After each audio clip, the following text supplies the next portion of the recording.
And then, as if to prove this is going to be one of those nights when I manifest myself as the biggest idiot on the planet, I hit the the stop stream button instead of the make microphone come on button. You take time away from things and you probably forget how to do everything. Arg, says the man. And who is that man? That man is Flynn Church. And who is Flynn Church? Flynn Church is me. Me! How is everybody doing tonight? How is everyone? Yeah? Do you have a good weekend? Did you enjoy yourself? We're getting deluged up here in Chicago tonight. But, I'm happy enough. And I'm bringing to you, live, almost half an hour later than I wanted to, The Church of Flynn, for Wednesday, April 27th, yes, April 17th, 2013. Good day. What's up with everybody? Not a lot of you out there tonight, but we bring you the show whether the audience is immense or the audience is non-existent. It's the nature of being. Spread the links, tell your friends, bring everybody around here. Give Carr a cookie, because Carr likes cookies. So, as you may have guessed by looking at the gigantic logo here on the screen, tonight we are going to make a pit stop into the Terry Brooksian world of Shannara. I don't know very much about this world other than that it's fantasy and it's got stuff in it. And it's another Legend Entertainment game, which means a combination of really bad voice acting, lots and lots of overpowered music, and me talking and talking and talking.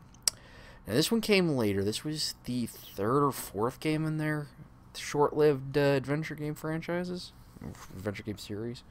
This came after Xanth, which we did last time, and Deathgate, which we did some time ago. So it's not near the last one. The last one they did before the engine change was Callahan's, and then you get Blackstone Chronicles, which we have and we're attempting to work out right now, using a combination of overpowered and overpriced technology. I could show you the cables, but that would involve a camera and probably killing you. So let's stop staring at that screen. Let's go over to this screen. Let me make sure of something before we get too into this. Make sure that I set the media device to the right type. I did not, in fact. It is now on Fluid Synth, because if I don't set the music to Fluid Synth, Carr will kill me. And by kill me, I mean he will pout at me and, wag his finger admonishingly. So we start up Shannara. Oh, that's right. I botched that. I did that again. I'm a bad streamer. Ain't so terrible. Alright, Shannara! Because in MT32 this game sounds terrible. Positively abysmal. Alright, let's let the opening run. Because the opening does actually do stuff, if I remember correctly.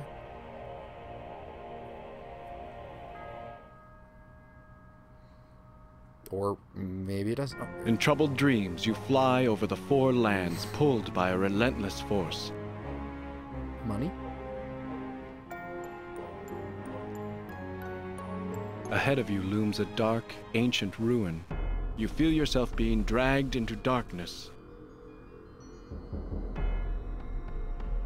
Within the cold, grim halls of this unknown place, you see a twisted gnome chanting quietly over an ancient and marvelous book. The Bible?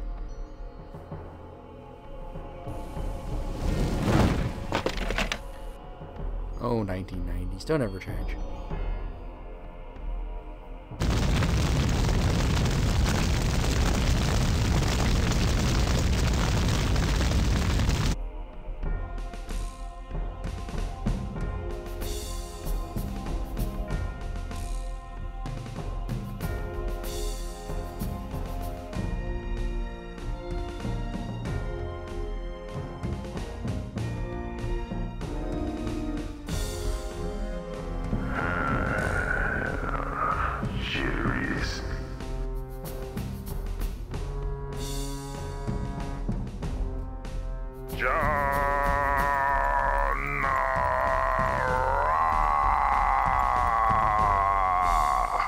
You reach out to take the beautiful sword.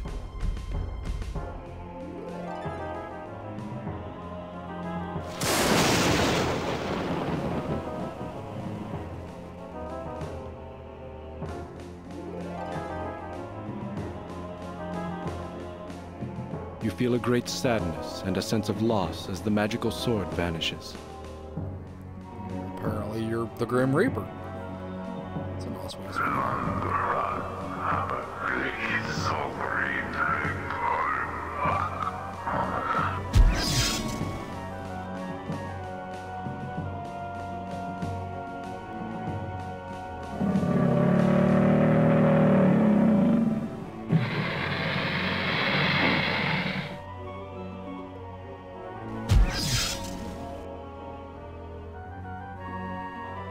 You continue to watch in amazement as the robed figure gestures, causing the gnome to undergo a series of startling transformations.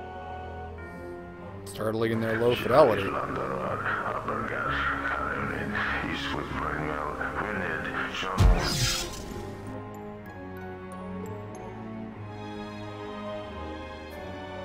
At last, the shadowy sorcerer seems satisfied. The little gnome now looks like an ordinary man. Yet somehow, this shape terrifies you even more than those which came before. To your horror, the robed figure sees you. You cannot move. You cannot escape. You cannot interact, for this is a cutscene.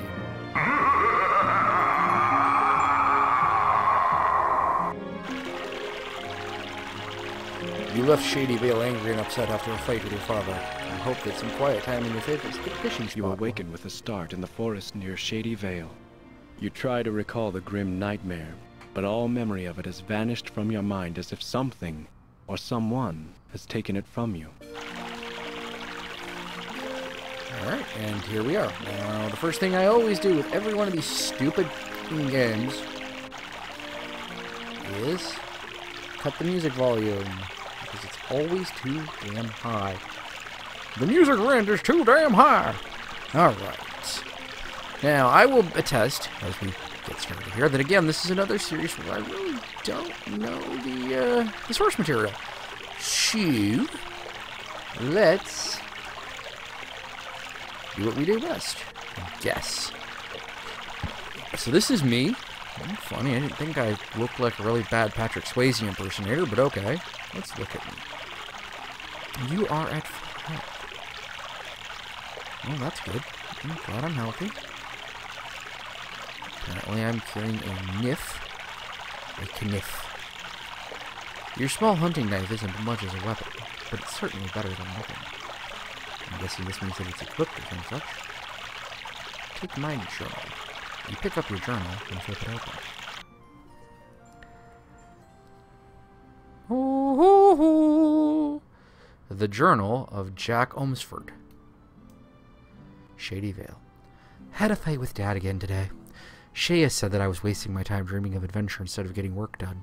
He said that anyone who wanted to be a hero was a fool who didn't have enough sense to be afraid. Shea has no right to tell me that I can't be an adventurer. After all, he had his adventures and defeated the Warlock Lord with the sword of Shannara long before I was born. I told Shea I had no intention of wasting my life as an innkeeper in Shady Vale. The place could burn down for all I cared. I've never seen Shea angrier than that after I said that. He didn't say a word, just walked off. I figured that this would be the perfect time to go fishing before he came back and yelled at me again. Okay, and I can search for some reason, but there's no real point. Thus, I start this journal, because I don't think I'll be hanging around Shady Vale much longer after this fight. Besides, since the fish don't seem to be biting, I might as well write while sitting here. Player notes. And index. Wow, I have a fucking encyclopedia with me. Hey, yay, encyclo-fucking-pedia. Alright, well, that's enough of that. No. Piss your notes off. Alright, so we're fishing. Thanks. Speaking for throwing up an announcement right now. I need to actually keep doing what I'm doing. I need to be forced to pay attention to somebody else going on.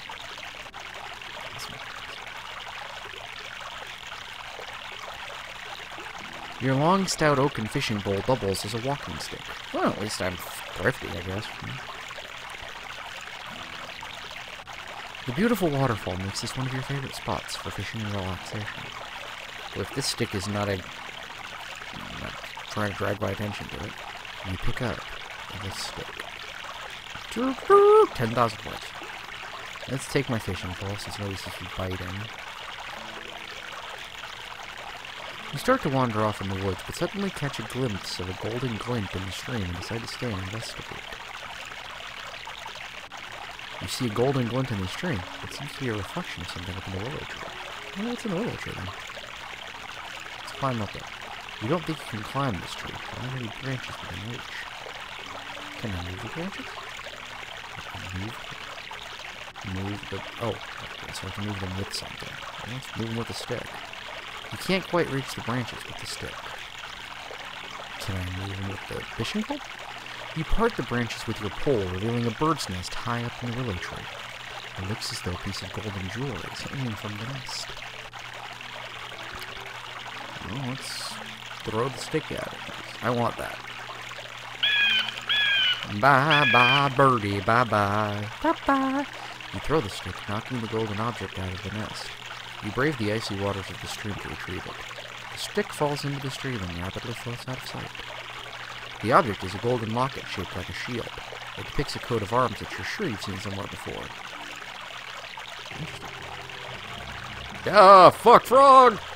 The squawking bird seems to have drawn the attention of something you've never seen before, save in nightmares. And RPG combat. Let's run away. Just as you turn to run for your life, a tall, dark figure appears at your side. Ah! Dude, it's Snape! You turn to face the mysterious person who aided you. The man gestures and a wave of heat flows over you. Your injuries heal before your eyes. You are Jack Ormsford. Your father is Shay Ormsford. I don't know why it's Your elven heritage is quite apparent. Why are you here? My name is Jack. How did you know who I was? I know your father. You study the powerful man standing before you. You've only ever heard of one person like him. Who are you? My name is Alanon. Your alcohol abuse treatment for teenagers? Awesome. Alanon? The mysterious druid who guided your father on his quest to find the Sword of Shannara? What did you do to that I have creature? made certain that it can no longer harm others. Well, that's not really what I asked you. I asked you what you did to it. Answer the question as it's presented to you. Hmm? What's going on here? Your home, Shady Vale, will soon be attacked by an army of monsters. I will go there and warn your father. You must go to Lee and warn Menion Lee that his kingdom will soon be under attack. What do you mean, me? It is vital that someone warn Menion of the danger, and you will be safer in Lee than in Shady Vale.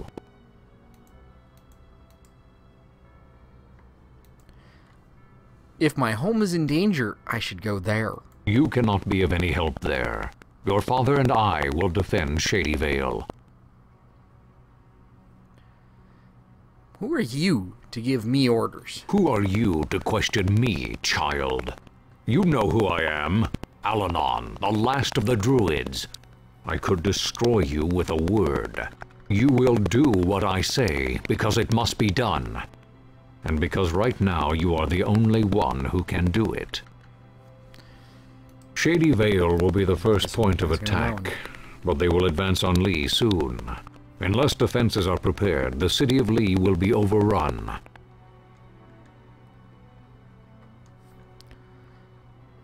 Isn't going to Lee dangerous? Yes, the monsters are everywhere, but if you are careful, you can avoid most of them. However, there are dangers all around, and no place is safe. Well, that's really encouraging. Thank you, sir. So how should I get to Lay? You will need to travel east, cross the Rappahalladron River, and go up into the foothills. Listen to me, Jack. This is very important. The Shade of Brona has been summoned from the dead. His dark spirit seeks vengeance on all who opposed him. Your father is one of his targets, because Shay destroyed him long ago. Menion Lee is another. Unless he is warned, Brona will have his revenge. If you do not warn Lee, many will die. You must get there safely and quickly. Avoid monsters and take no chances. Good luck, Jack. We will meet again. Are you going to bring Daxter with you? Before you can say more to him, Alanon strides off into the forest like some ominous black bird of prey, and you are all alone in the woods. Before you start on your new adventure, you stop to write a few notes in your journal about your meeting with Alanon. I went to an Alanon meeting. Alright, so this is my map. Now, he said the first thing I should definitely do is go to Lee.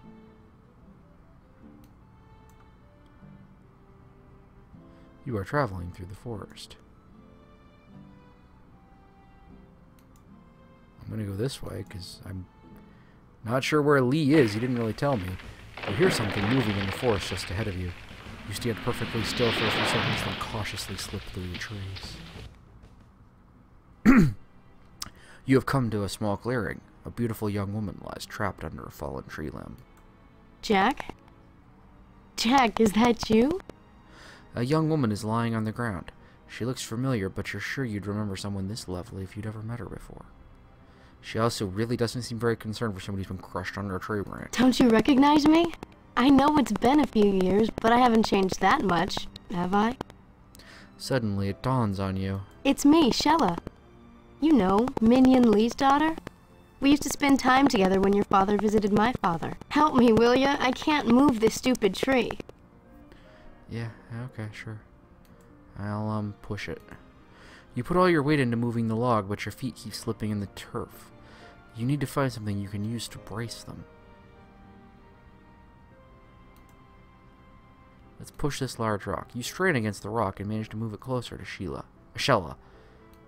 She said, "Oh, Sheila."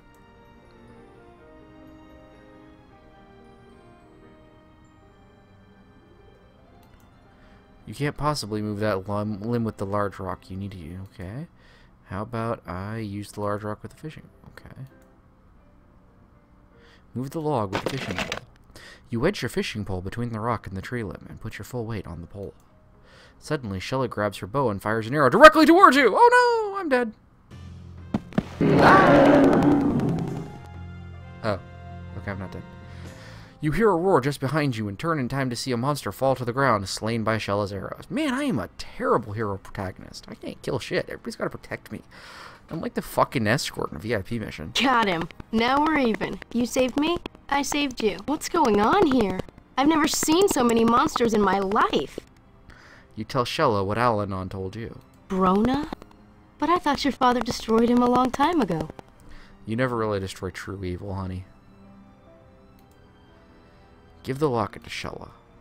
You take the locket from your backpack and ask Shella if it's hers. That's my locket. How did you find it? I found it in a bird's nest. I knew that bird stole it. I just didn't have my bow ready at the time. Well, the least I can do to thank you is to take you to Lee. You'll need all the help you can get to avoid the monsters. But with me scouting for us, we'll have no problem getting there safely. Let's go. Alright, well, he said I need to cross the I need to cross the Gallifreyan River. So Jack, wait! There are monsters over there. Okay, that's why I said to go this way, towards the ferry. You see that the ferry to Lee is missing. The Rappahalladron's too swift and wide to cross here. We can either go south where the river slows down, or north where it becomes more shallow. South has more monsters to avoid, and north takes us out of the way. The choice is yours. Why wouldn't we go north? Yes, you are unable to cross the river as the ferry has been destroyed. I didn't tell you to cross the river, though. That's the thing. If we try to cross here, we'll just be... Okay, I didn't really want you to cross there. That's the thing of it, honey. Jack, we're going the wrong way.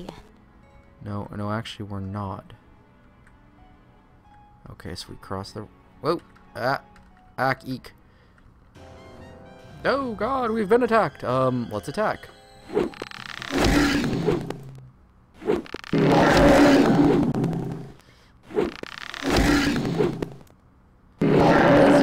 much to us. We don't seem to be doing too much to them. Woohoo! You are traveling through the wilderness. Alright, I'm gonna use the mouse to move. Yeah, it's, According to some people, this was supposed to be Legend trying to take on Quest for Glory and doing a really bad job of it.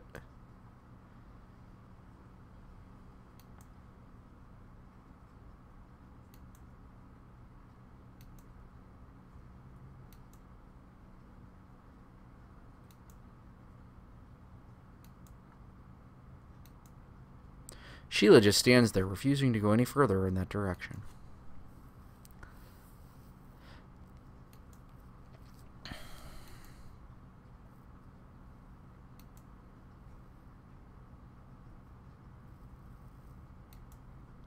Well, that must be Ley. Party on Wilderness.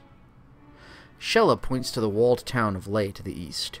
The road appears to be clear of monsters, and your perilous journey seems to be complete at last. Game over, you win. I know exactly where we are now. Come on, I'll lead you to my home.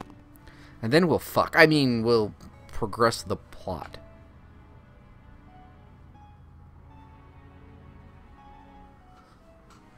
You quickly make your way to the city. The gates stand open. Apparently monsters have not yet threatened the town itself.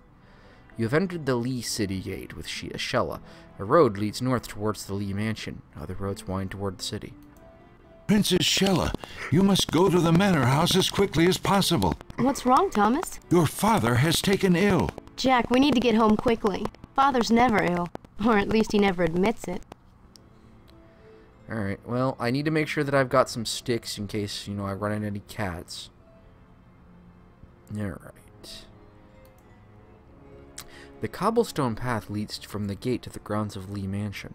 The huge hickory trees are just turning to fall colors, but the barren branches of the fruit trees and the dogwoods and the coolness in the air reveal the presence of autumn.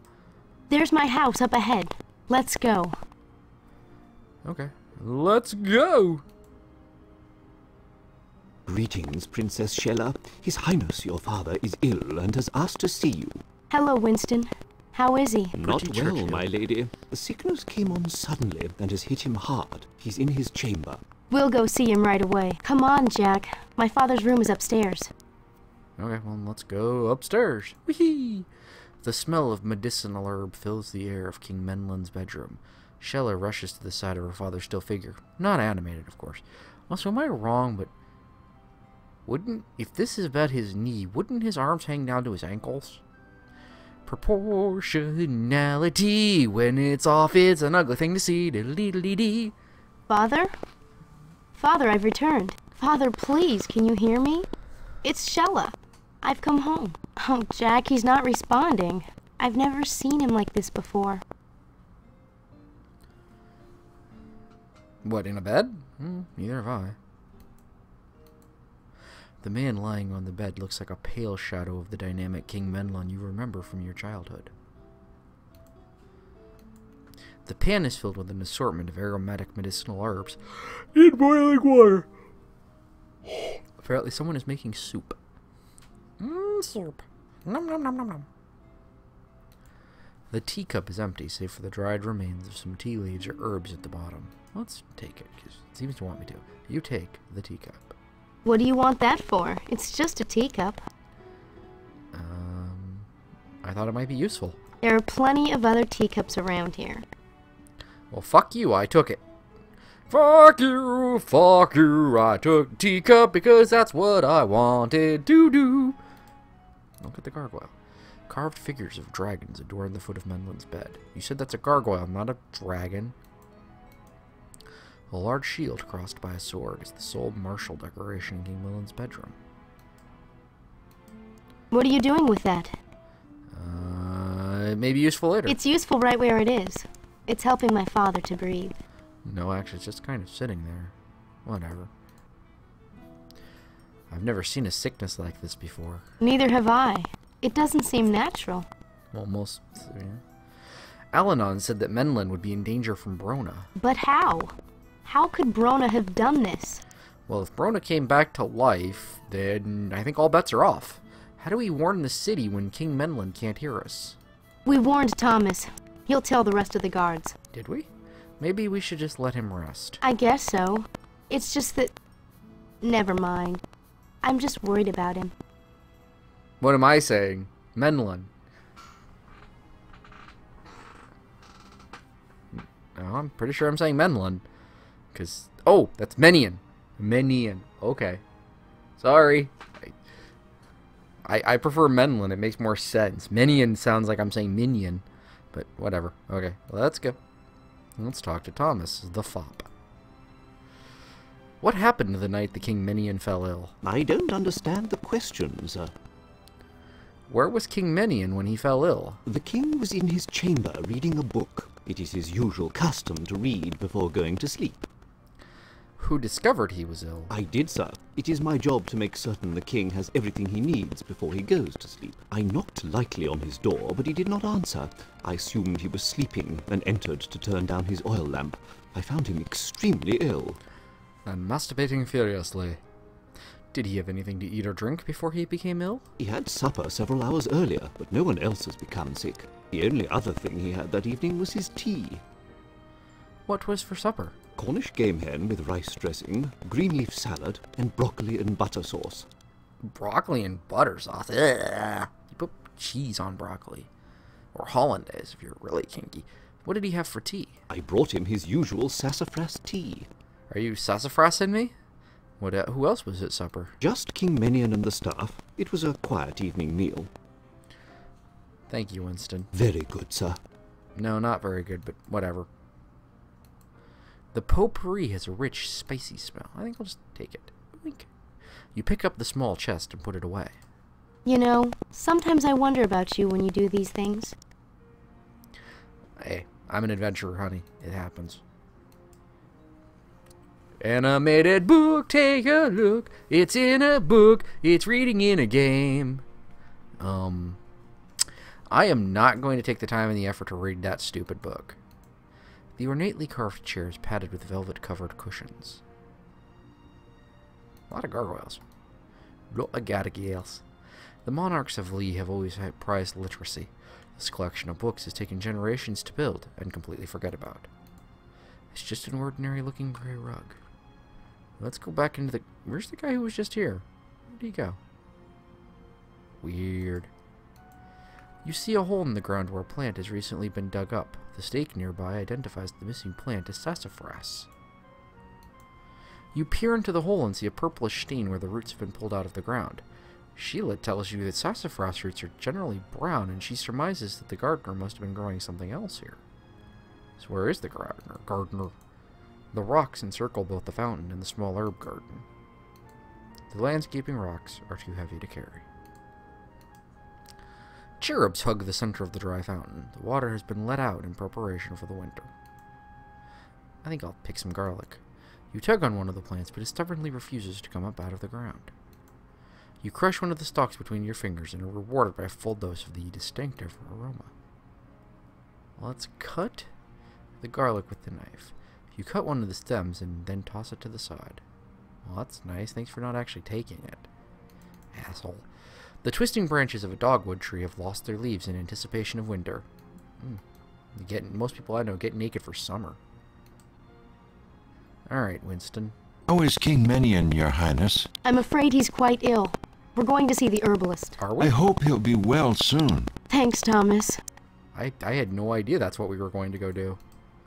The sign indicates this is a shop where herbs and potions are sold. Well, it's good that we're going to go see the herbalist, because it's the only other building in the fucking town other than the one we just came from and leaving the town again. So, that makes sense. Enticing herbal smells rise from the many sachets and bottles neatly arranged on the shelves. Sachets, whatever. The man behind the counter looks up as you enter.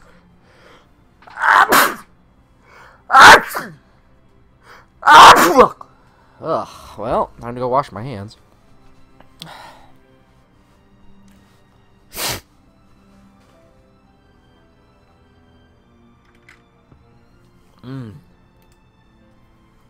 Ah, Princess Shella, welcome!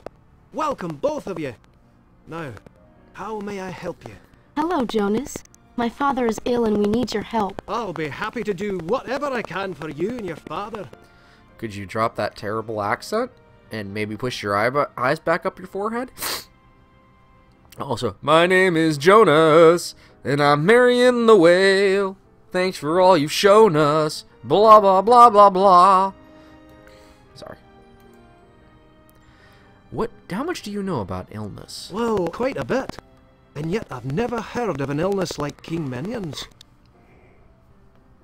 What do you know about poisons? There are many kinds of poisons, but until I have a sample of the poisonous substance, I cannot make up an antidote. You're giving it all you've got, Captain? Do you know how we can help King Minion? Until we know what's wrong with King Minion, we can't help him, I'm afraid.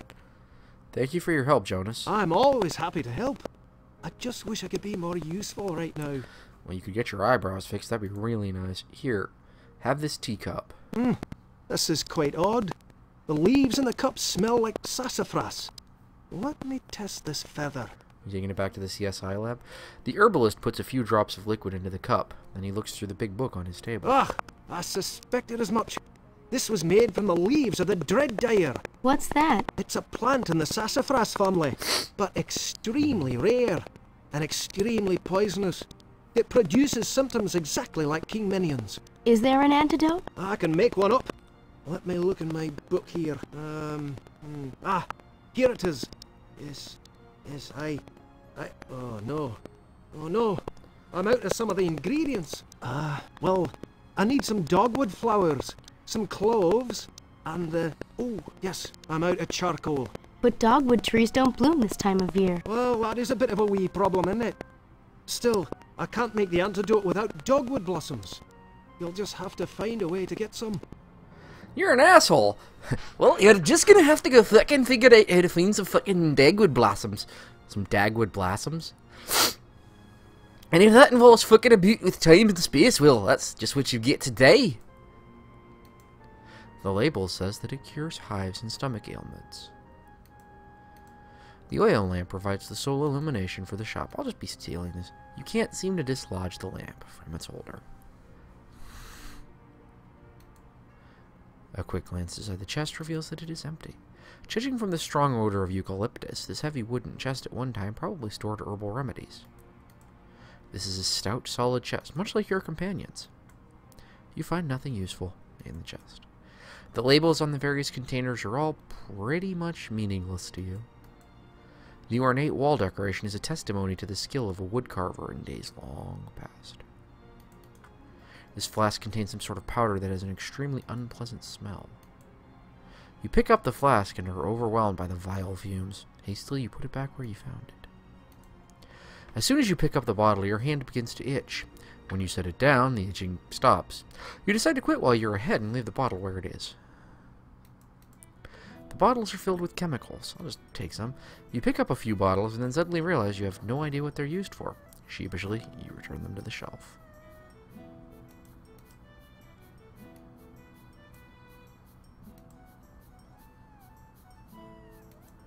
You pick up one of the bottles at random and take a quick slug.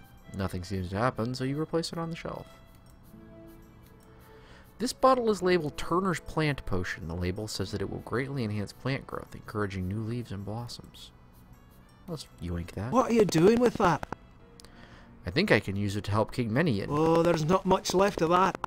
Use it sparingly. It'll cost you $75.50. I call it Scott's Easy Grow. Dagwood blossoms. It's a bottle of castor oil. Ugh. You had some of this once when you were younger. It's not an experience you care to repeat. The door leads to the storage area. You open the door and glance into the small room. When you see only more shelves of drying herbs, you back out into the main shop again. It looks as if the herb shop has imported this perennial from one of the neighboring kingdoms. Oddly enough, it seems to be blooming out of season. The blossoms have an unusual spicy aroma. I'll just pick some of the cloves. Oh, come on. That's stealing. You're... No. I said look at the plant. Apparently I can't. Okay, cool. Jack, we don't have time.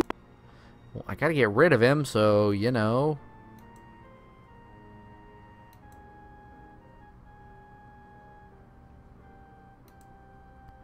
Pour the green potion on the dogwood tree. The entire contents of the bottle pour out onto the dogwood, and after a few moments, the tree blossoms. I'll just take some of those blossoms. You gather some of the delicate blossoms and carefully put them away. This seems to make the magic fade. The remaining blossoms fall to the ground, and the tree returns to its autumnal state. I like that word, autumnal. Whoa! Oh, okay. Jonas? Jonas! Jackie's dead. What happened to him? I think somebody killed him, honey. I believe is the answer we were looking for. The herbalist is stone cold dead. The herbalist lies dead in a pool of blood on the floor. How did somebody kill him that fast? Wow, amazing town. I'd like to read this paper. All you can make out right now are the words antidote for. Well, let's take it. You carefully take the paper out of Jonas's hands. The paper is a page torn from a book. It reads antidote for dread dire poisoning. What's that? It's the antidote. We can make it ourselves. Thank you for telling me what I could figure out on my own. Awesome, how helpful you are. The blood-stained piece of paper has been torn from a book. It is a recipe for an antidote to dread dire poisoning. It is to mix various common ingredients in a mortar. Someone has added a hand-penned note about needing charcoal, cloves, and dogwood blossoms. Well, how about we mix the flowers? You start to mix the antidote. Oh, come on! You are missing some of the ingredients. Don't we need some charcoal? Let's find some quickly.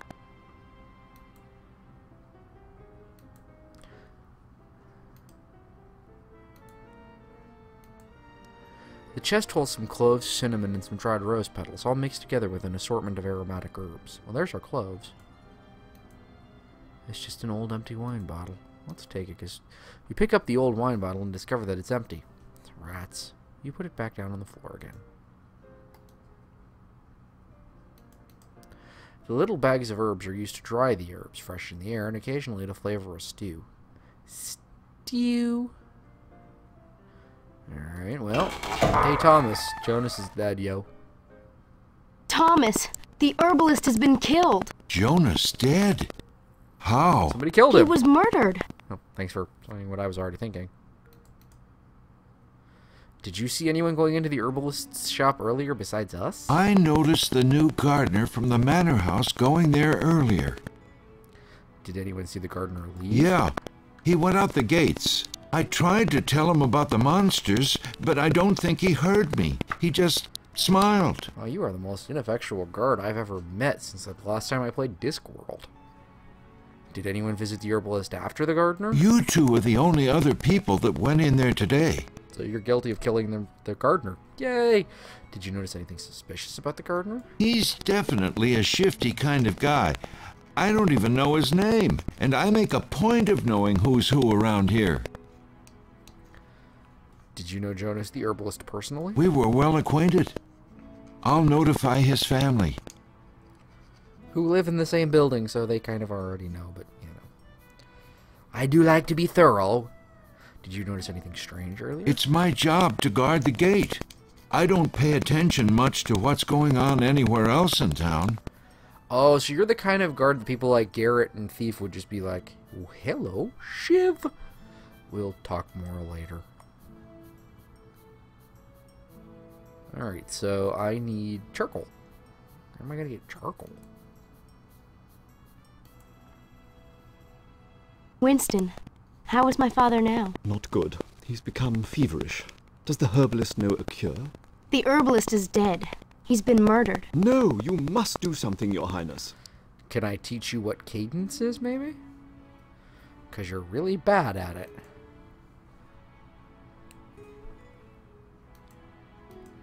The fire has been burning for a while. You can see a number of small blackened wood chips among the burning embers in the brazier. The brazier is full with hot embers. You'll burn your hand and quickly pull it back. Now, can I maybe use the knife on it? Attack the brazier with the knife. The brazier has done nothing to harm you. Leave it alone. Well, there's our charcoal. There's nothing but blank wall behind the curtains.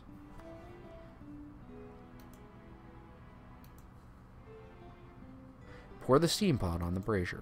You aren't holding the steam pot. You gingerly pick up the steaming herb pot, revealing the glowing charcoal in the burning brazier below. So let's pour the steam pot on the brazier. The fire in the brazier goes out. Oh, that's cool. Let's take the charcoal. You carefully pull a piece of charcoal out of the hot water. Yay, we're making stuff. I'm so glad they took Jonas away. It was awful being here with him lying there.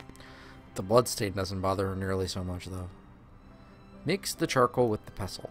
You mix the charcoal, the dogwood blossoms, and some cloves from the potpourri and the mortar according to the instructions on the antidote paper. Then you rummage around in the shop for the other ingredients listed on the page. It takes a while, but you eventually find them, and the antidote is complete. That's it. Let's take it to my father. You both run back to the manor house as quickly as possible, and Shella gives the antidote to King Menion.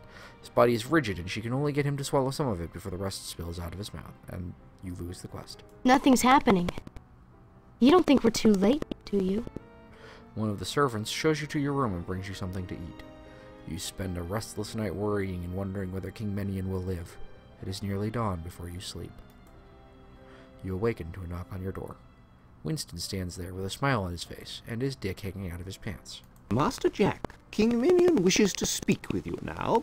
He's in his chamber with Princess Shella and the druid Alanon.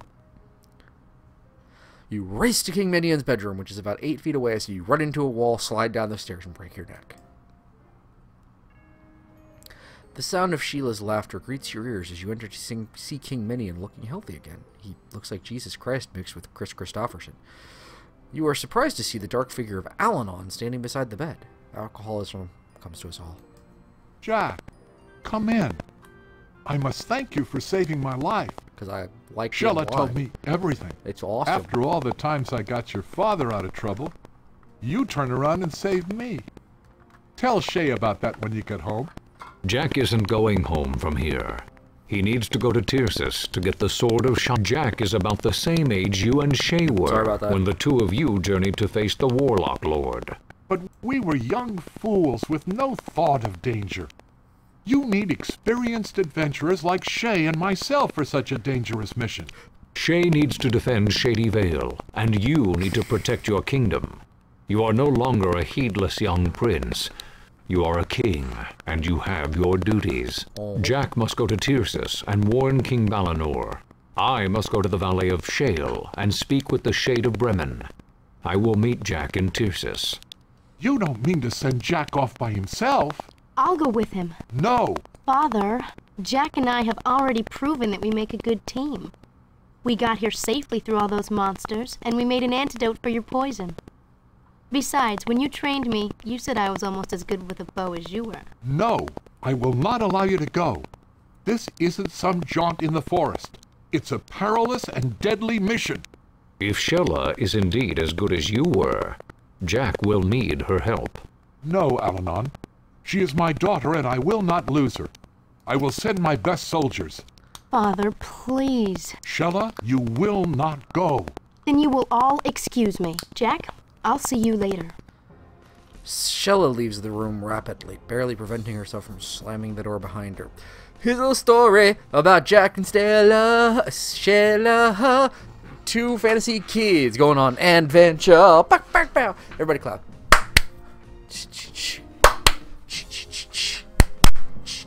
Okay, I don't know where I'm out of words.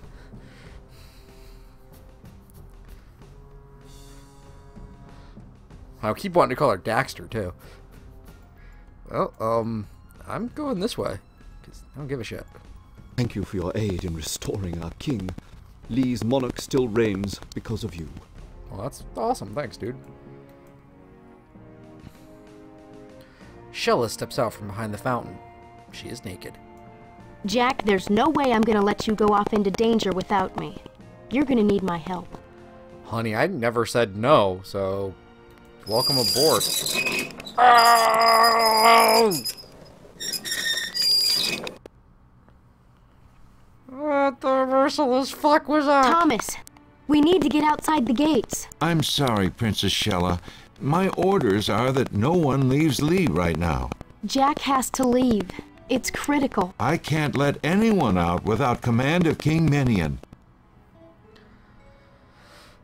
Thanks for making my life difficult. You're a little cocksnort, that's what you are. Boy, I wish I had a webcam for that. I was like, ah. Ah, fucker of mothers. I've got to get to Tyrsis as quickly as possible, because you see, while Alanon is doing that awesome thing with the shades, I'm going to go talk to human people. Like, that's exciting. I'm sorry. I have my orders. You also have a helmet like a reservoir tip on a condom, but I don't hold that against you. You've got to open these gates. I'm not allowed to let anyone leave. There are monsters out there. There are monsters in here, too. You haven't locked me out inside the city. You've locked yourselves in with me. King Menion knows I need to leave the city. Then King Menion will let my captain know, and he'll tell me to let you out. God, you are completely not capable of thinking for yourself, are you? I'll see you later, doubting Thomas. Farewell. Alright. Now what? Even you can't leave now. We've got to figure out some way to get out of here. We can try talking to your dad again. My father is a very stubborn man. If Alanon can't convince him, then nothing you and I could say would help. Well, there must be another way out then. Well, there's a secret passage out of the mansion somewhere. I read about it when I was a child. Here, take my locket. Go to the main hall, show Winston the locket, and tell him to meet me in the library. See if you can find the entrance to the secret passage. I'll get some equipment and meet you as soon as I can. See you later. Shella runs off towards the mansion, leaving you a little overwhelmed by her energy. I'm a little overwhelmed by the brevity of this plot thus far. May I inquire why you have this, sir? Shella wanted to see you in the library. Very good, sir. Winston bows slightly and leaves the room. Okie dokie. An intricately carved gargoyle figure decorates the top corner of the bookshelf. Well, let's push it. You give the gargoyle a good shove, but nothing comes of it. With Winston finally out of the way, you pull up a corner of the rug and discover abso-fucking-lutely nothing. You peek behind the tapestry, but find nothing but dust there. You casually move the chair as if preparing to sit on it. While doing so, you glance behind it. Finding nothing of interest, you return it to its original position. You nudge the candelabra, but nothing comes of it. You don't have to climb on the table. Everything here is within reach. You push on the crest, but nothing happens. The crest certainly looks as though it might be concealing something, but you need to figure out what to do with it. You tap on the wall and hear a solid thud. You press your ear to the wood and knock. A hollow echo reverberates from somewhere behind the wall. You push on the panel, but it doesn't budge an inch. There must be some other way to do it.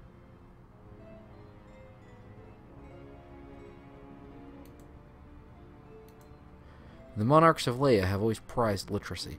This collection of books has taken generations to build.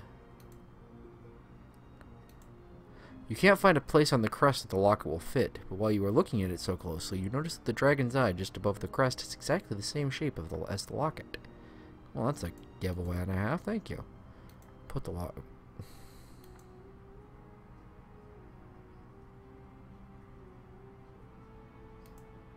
Okay. That the dragon's eye just above the crest has exactly the same shape as the socket. So what do you expect? Or locket. You hold Sheila's locket up to the dragon's eye and push. You can feel it click into place. Suddenly, the panel below the crest opens to reveal a secret passage. Jack, you did it. I've got the supplies. Supplies! So that's why my locket was so important. It opens the secret passage. Let's get out of here before my father finds out. Together, you move into the secret passage. You shut the panel behind you as Sheila lights a lantern. Shella hands you the equipment she brought with her. You sneak through the dusty, narrow corridors that run along the walls of the mansion. They lead to a carefully constructed underground passageway. You travel for a long distance in the stuffy, dark shaft. I hate stuffy shafts. At last, you reach the end of the passage. A huge stone door blocks the way out. With Shella's help, you shove the door open and walk out into the forest. Behind you, the door closes into the huge rock from which it was carved. No amount of effort will get the door open from this side. I know where we are from here. Let's go. I recognize this area. The road to Tyrsis is west of here. We can follow it all the way there. Awesome with cheese. Hey, what do you know? There's a road. Does this road go all the way to Tyrsis? Or does this road just go all the way to pissing me off? Hi, monster. I don't really care too much about you because, well, frankly... The ferry crosses the river near here. It's the only way to ford the Rappahalladron at this point. Rappahala what? You walk out of the forest towards the ferry crossing on the Rappahalladron River. You are greatly surprised to see someone standing in your way. What are you doing here? Waiting for the ferry. Excuse me. Okay. So she gave me water, rope, a lantern, oil, a sword, food, tinderbox, and that's it. Oh, okay. Why did you leave Lee? Illness in the family. Yeah, we noticed. Why did you murder the herbalist? Fools. In the name of my master, Brona, I will destroy you both. Oh, Attack! shit. The first doctor's gonna kill us. Oh, God. Oh, snap foo. Destroy them both. Attack. Take that, bastard! Bastard's not usually capitalized. The gardener seems to sneer at your attacks and does not appear to be harmed. And suddenly the gardener is the Grim Reaper.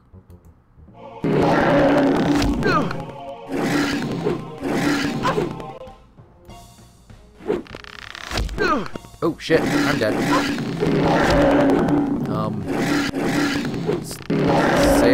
Stella, you might want to run. Oh, I can't tell her to. I can't control her.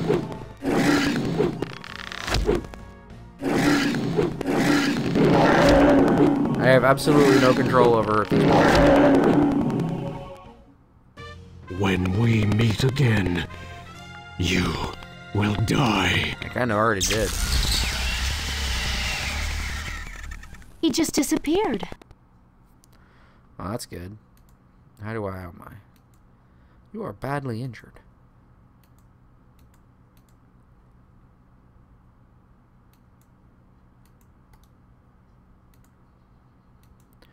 Your sturdy sword is well balanced and has a sharp blade, motherfucker.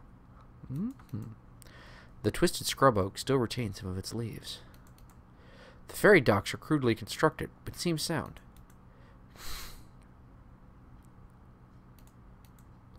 The ferry seems to be broken. You cannot cross the swift river without it.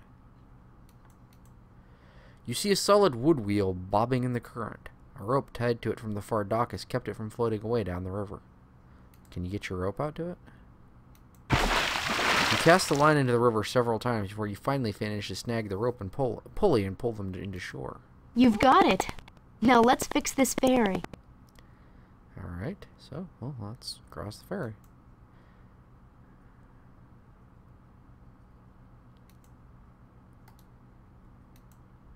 Pull the rope. Something is holding the ferry in place. You can't get to the rope or pulley to move at all. Maybe it's this mechanism.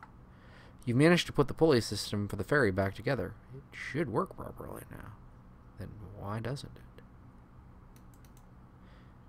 Unfortunately, the ferry won't move for some reason. Oh, because the brake is on. The ferry control houses the pulley and brake system for the ferry. This brake system is controlled by a large lever that has been pulled towards you. This is keeping the raft locked in place on the far shore. Alright. Can you hit the... Oh, great. The river is too rapid here to cross without the ferry. Currently, the ferry raft is on the far side of the river.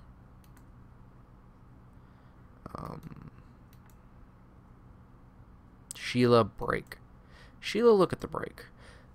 Okay, that wasn't very useful. Yes, I know I'm not holding the river ferry.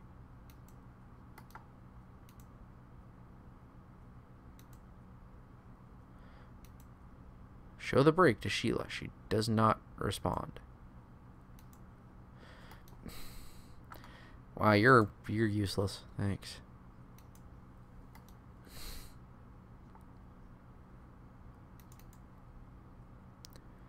What should we do now? We need to get across somehow.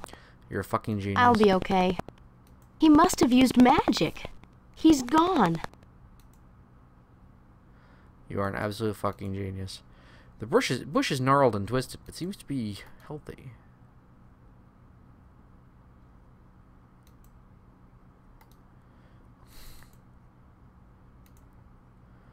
Tie the rope to the break. The ferry control system is beyond your reach. So, okay, so he fucked everything up and I can't go anywhere. That's badass McAwesome stuff. Jack, we need to get to Tyrsis quickly. We can't go back now. Well, then maybe if you had some more useful suggestions about shit to do, I wouldn't be considering that. You ever think about that, maybe?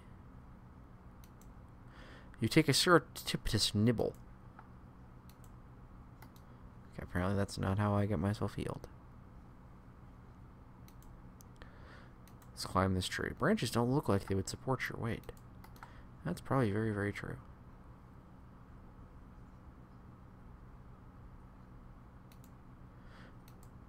Something tells you to hang on to the fishing pole. Show the fishing pole to the river.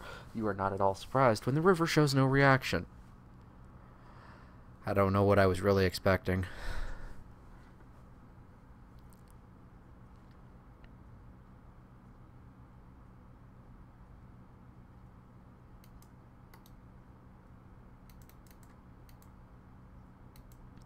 The tree has done nothing to you to harm. Okay, well, I want to cut the tree. Can I cut the bush, maybe? Alright.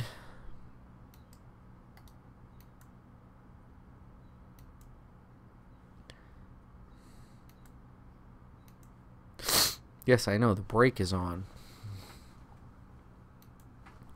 Oh, she has her own inventory system. That's awesome.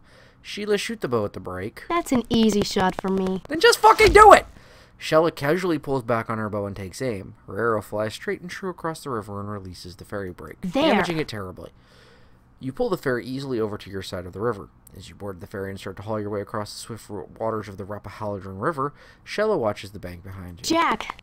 Monsters, they're coming out from the woods. Hurry! Okay. With all your strength, you pull on the pulley rope while Sheila holds the monsters off with her arrows. As you climb off, you can feel the ferry lurch as a huge creature on the far side tries to pull it back. With your sword, you slash the ferry rope. The ferry floats off downriver. At least that should slow down Brona's monsters. We can send someone from Tyrsis to fix it later. Together, you set off on the road to Tyrsis. We're in a road movie to Berlin. We can't go out the way we came in. The road to Tyrsis leads northward, then cuts east as we climb up the hills to Tyrsis. Well, that's awesome. Can we just go there? This overworld map is a little less interactive than a brick. A fake brick. The road to the west leads to Kern, where my mother grew up. The north road leads up to the mountain area to the fortress of Tyrsis. Look up there on the cliffside. You can see the fortress walls. We'll be there by dark. We'll be there whenever the plot tells us to be there, because, you know, time doesn't move on its own. You are at the crossroads of the Kern, Tyrsis, and Verelfleet roads. I want to be a pirate! You approach the fabled city of Tyrsis. Built upon a high plateau and protected by sheer cliffs to the south, it has stood as an impenetrable fortress for centuries. As you climb up the immense stone and iron rampway that rises to the gates of Tyrsis, you remember the stories your father and uncle told you about Balinor and Menion defending the city against Brona's armies. Shella is equally quiet and looks as though she, too, is remembering tales of her father. Knock, knock. Who's there? The ramparts of the fortress are lined with torches. You can see figures moving along the outer wall, preparing to shoot you with arrows because you look sinister in the dark. Nearing the city gate, you pause as the odor of decay assails your nose, and a chill runs through your body. Oh god, zombies! What's going on here? Those aren't people. They're corpses. Walking corpses are trying to get into Tyrsis. Funny thing about Guard! Guard! Who's out there? Announce yourself! Princess Shella of Lee and Jack Ohmsford. Well, your highnesses, you better go find some safe place to hide. You can't get in here while these monsters are around. And wow. What should we do? We can't just stand here waiting for dawn. The monsters will catch up to us. We've got to get into the city. We could just kill them. I mean, we're that good. I mean, we're awesome and shit.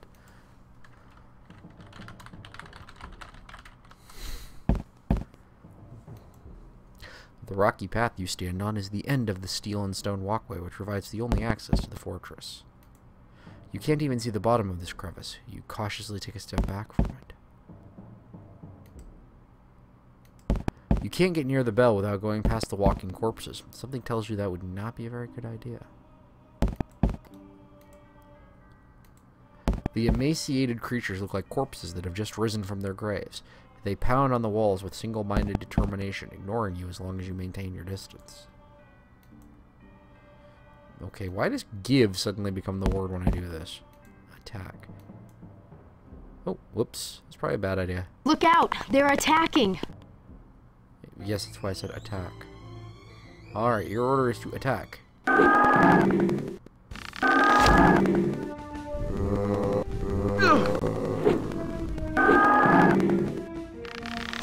Wow, I can save during combat, too.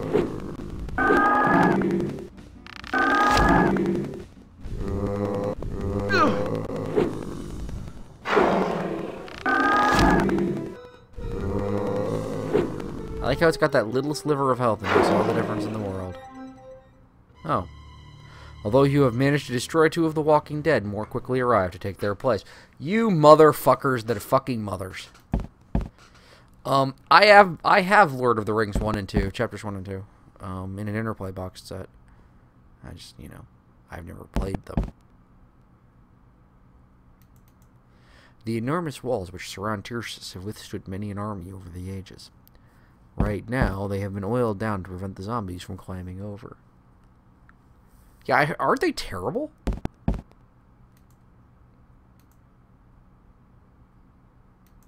Well, this is one way to alert the guards.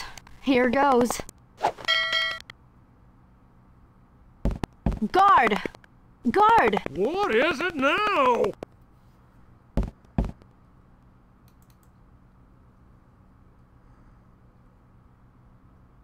We need to speak to King Balamor as soon as possible. It's an emergency. It'll have to wait until morning. Ain't no way I'm opening these gates. There are monsters at us. We need to get through the gates. Well, we don't need any more monsters in here. Take them elsewhere. Can you If help you us? can find a way to drive the debtors off, I'll open the gates for you. Yeah, well, you're an asshole, so, This is an oversized kerchief that Shella sometimes wears as a scarf to tie back her hair. Alright, well, that didn't do the job very well. You add some oil to the lantern, and then I light the lantern. The lantern isn't open. I have to open the lantern? How do we just light? Okay, there's plenty of light here. Yeah, you're not helpful. You're not helpful at all. Let's take this boulder. The boulder's probably been here since the last ice age. It's not going anywhere. Oh, I can... Those corpses seem to be all around the city. It's like some kind of land of the dead.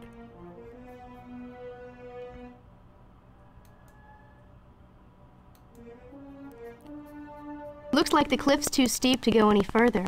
We don't want to get any closer to those corpses. Well, I'm okay with the idea of Lord of the Rings, the RPG's car, as long as you don't expect me to play the Super Nintendo At one. least this path is wide enough to avoid the corpses.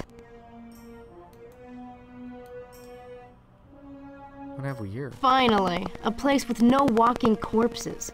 It smells so much better here. Smoky, but better. What was the statement?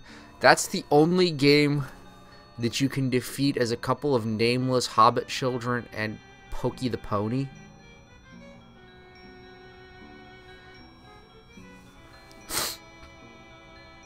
If you know how and all that. Let's knock on the door. You hear some movement in the hut. Hello? Can you help us? Go away! I will light your hut on fire, you motherfucker. The door seems to be barred on the other side. Look, we're tired, we're cold, and all we want to do is sit by your fire for a while. Just a minute. Oh, okay, cool. You hear the bolt being drawn and the door opens.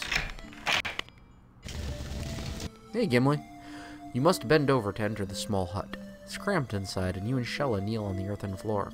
The hut is surprisingly neat and well built, and the warmth of the fire feels wonderful after the chill winds outside. There's an odor of wood and a sweet smell of smoke from the fireplace. He smokes 2 joints in times of peace and 2 joints in times of war. He smokes 2 joints before he smokes 2 joints, and then he smokes 2 more. The fire lights the hut with a warm glow. Some pots and pans are stacked neatly by the fireplace. A whittled stick rests against the wall. The only furnishing is a short bench by the fireplace, and on the bench is the hut's inhabitant, a grizzled dwarf. You introduce yourself, and he mumbles Brendel. Then he stares at you with distrust. Why are you here? Well, because there's zombies outside, you dickweed. We've come to warn King Balinor about Brona's return. Brona back? How do you know? Alanon told us. Alanon, eh? He should know. Bad news. Very bad. Alright. For the 50,000th time in one of these adventure games, learn cadence when you're speaking. I know I'm talking to the air, I'm preaching to the choir, but my god, when you ram all of your lines together into one single burst of speaking, you sound like a retard. I say this as an amateur voice actor. We've come to warn Tircis about the monsters. You're late. Monster's been here for weeks now. We can't get near the gates because of the walking corpses. You talked to the guard? The guard won't let us in until the walking corpses are gone. Sounds like him. Why aren't there any walking corpses around here? Don't know. Haven't been bothered lately. Used to have to fix the hut every morning after they got through with it at night. How do you survive the walking corpses? Mostly, I avoid them. Well, smart man, I will admit. We need a safe place to stay for the night. Can't stay here. Why not? No room. Hut's too small. I'm forced to agree. Can I take your axe? You can tell by the look on Brendel's face that the dwarf is not going to let you have his prized axe. You pulled the saw down from the wall under Brendel's watchful eye. It's very sharp. As the dwarf continues to stare, you carefully return the axe to its bracket. Cooking pans and other utensils are neatly arranged around the walls around the fire. The cooking pot is completely empty. Glancing around the hut, you don't see any food, and you wonder how long it's been since Brendel has eaten. Here, boss. You hand some of your food to the dwarf. No thanks. Why not? You're helping us by sharing your hut. The least we can do is share some food. The dwarf eyes you both suspiciously, and then shrugs. He takes your food, mixes in some spices, and cooks a warming tasting stew which he shares with you both. This stew is great. What did you use to flavor it so? Laurel smoke adds a lot. Laurel? Isn't laurel supposed to drive away evil? Could be. Now that you mention it, haven't noticed the walking corpses around here since I started burning it. What was that about laurelwood? Since I started burning it, I don't think I've been bothered by the corpses. Do you have some laurelwood we could borrow? Sorry, I'm out. Do you know where we could get some? I think there's a laurel bush on the other side of the castle. Why are you here? The dwarves of Cullhaven sent me to get back Hendel's mace. Oh, without any further explanation. You bring me some laurel, I'll make you a torch. Brother, I know how to make a torch. You light the wood on fire. It's not that difficult. Okay, that would be the laurel bush, so let's break the laurel tree. You break off a laurel branch. There. That should do it.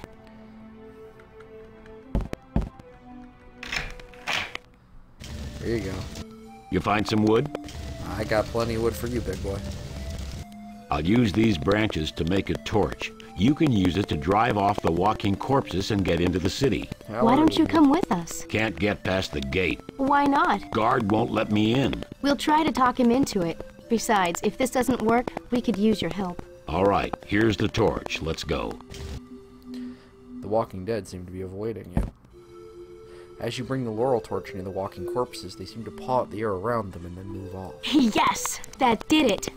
Hey, guard! What is it now? Barney Fife, you fucking better let me in that damnable gate, or I swear to God I will take the one bullet you keep in your pocket, I will shove it up your ass, and I will kick you hard enough that it fires. We've gotten rid of the walking corpses. What? How? Well, what do you know? The debtors are gone. Yeah, let us in. Sure. Hey, who's that with you? It's our friend, Brendel. We don't allow dwarves in Tircis. Well, I don't allow you much of anything. The dwarf Hendel saved the city of Tirsus during the war. Yeah, and Her Highness's father is the king of Tirsus. And why not? We don't need no non-human scum here. No. Clearly there's enough human scum here already. We'll vouch for him. Oh, right. The king and queen of Lee come to call on King Balinor in the middle of the night with a dwarf. Sure. I am Princess Shella of Lee. Oh, pleased to meet you, Your Highness. Dwarves are our allies and friends, you fat fuck. Well, you can have a dwarf for a friend. You just can't bring him into Tirsus. So what's going on here? The debtors come out at night, and the gate is shut. That's the way it's been for weeks now. Excuse me a minute. Take your time. I ain't going nowhere.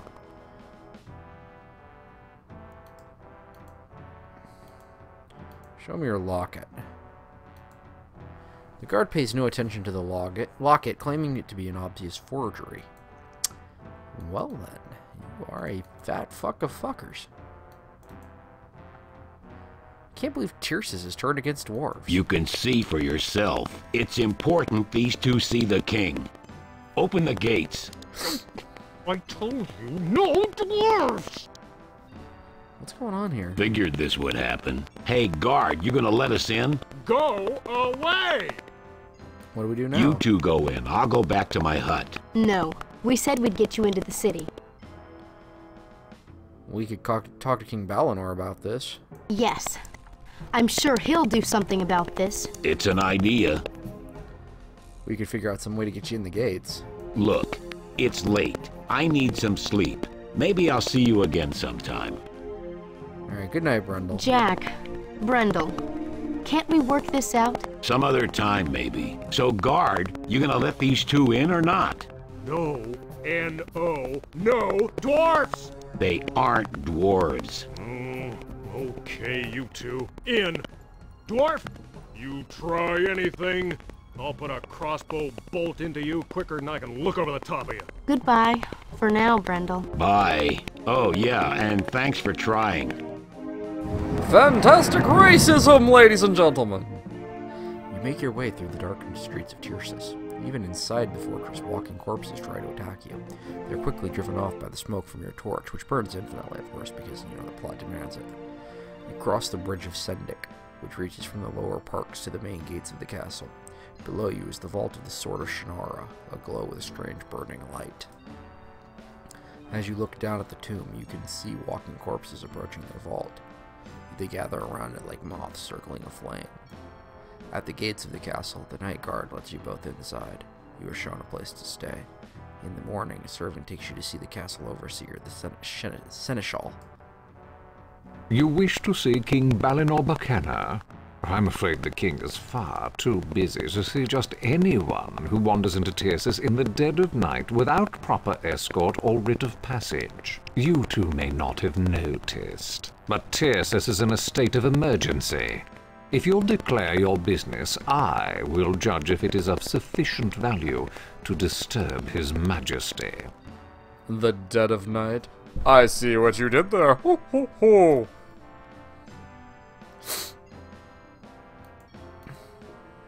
Show the locket of the seneschal. The insignia of the House of Lee. I presume this is yours, Princess Shella. No, I stole it. Very humorous. However, I will make the proper arrangements, and perhaps the king will be able to see you sometime later. It's critical that we see him as soon as possible. I will so inform His Majesty. The seneschal leaves you waiting for a long time while a servant stands watching you. Finally, he returns and escorts you through the doors to the throne room of the king.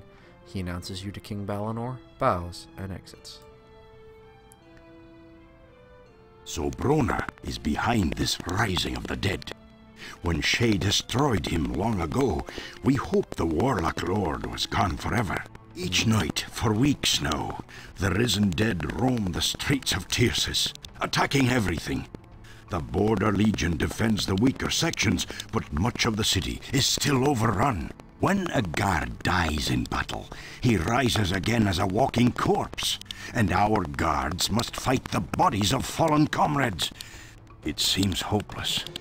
Thanks to you, we can drive them off with Laurelwood, but that's a temporary solution. We need to use the Sword of Shannara to defeat Brona once more. But the Sword Vault has been surrounded by a magical barrier from the time the dead first attacked the city. None can pass that barrier, and none can defeat it.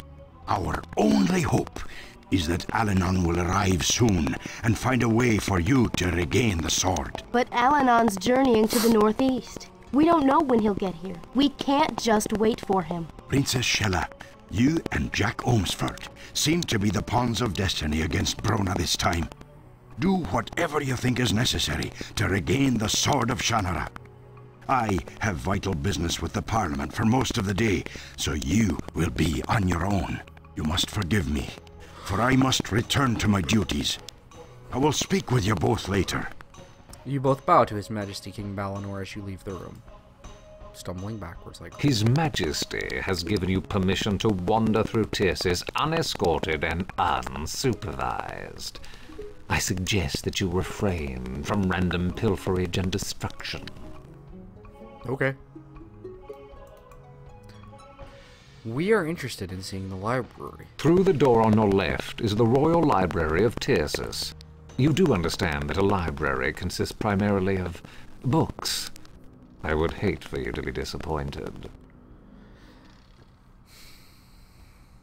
We would like to see the wine cellar where Menian Lee killed Stedman, the former chief advisor. If you go out the far door on your right, you will eventually find the location where the bloodshed took place. However, since the bloodstains have all been removed and the secret passageway permanently sealed, it is hardly the tourist attraction you seem to expect. How about you take the opportunity to tour my balls? Can you tell us what's going on here in Tyrsis? You mean aside from the nightly attacks by the walking corpses and the magical barrier around the Sword of Shannara that seems to be drawing them? Other than those minor annoyances, Tyrsis is thriving.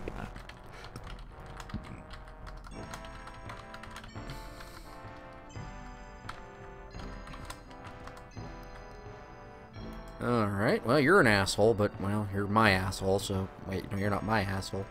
But, you know. Alright, well, let's walk around. The musty smell of books and burning candles fills your nostrils as you enter the large library. And I thought my father had a big library. This is amazing. Honey, they weren't talking about your father's library. A book bound in dark leather is carefully locked away in this glass and metal wired cabinet. Can I open it? The cabinet is securely locked, and there's no telling who may have the keys.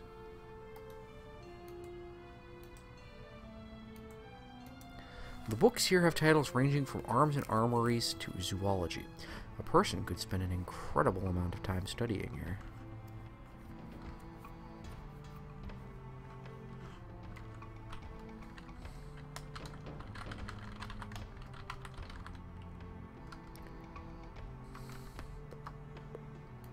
Alright, what's this book?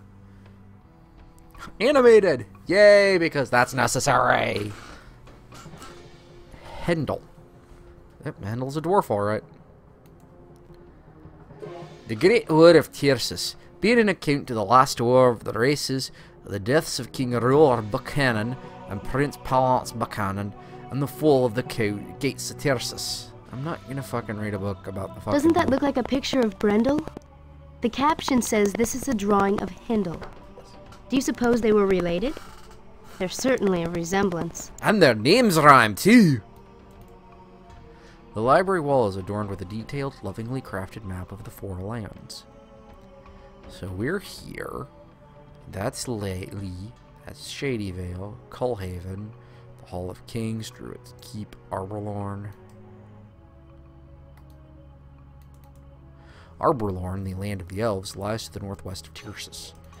The walled fortress of Tyrsis lies in the foothills of the central mountain range. You remember your father's tales of Paranor, the Druid's Keep, where he and Alanon first sought the Sword of Shannara. This is the deadly passage through which Alanon led Shea and Balnor on their way to the Druid's Keep. Shea, whatever.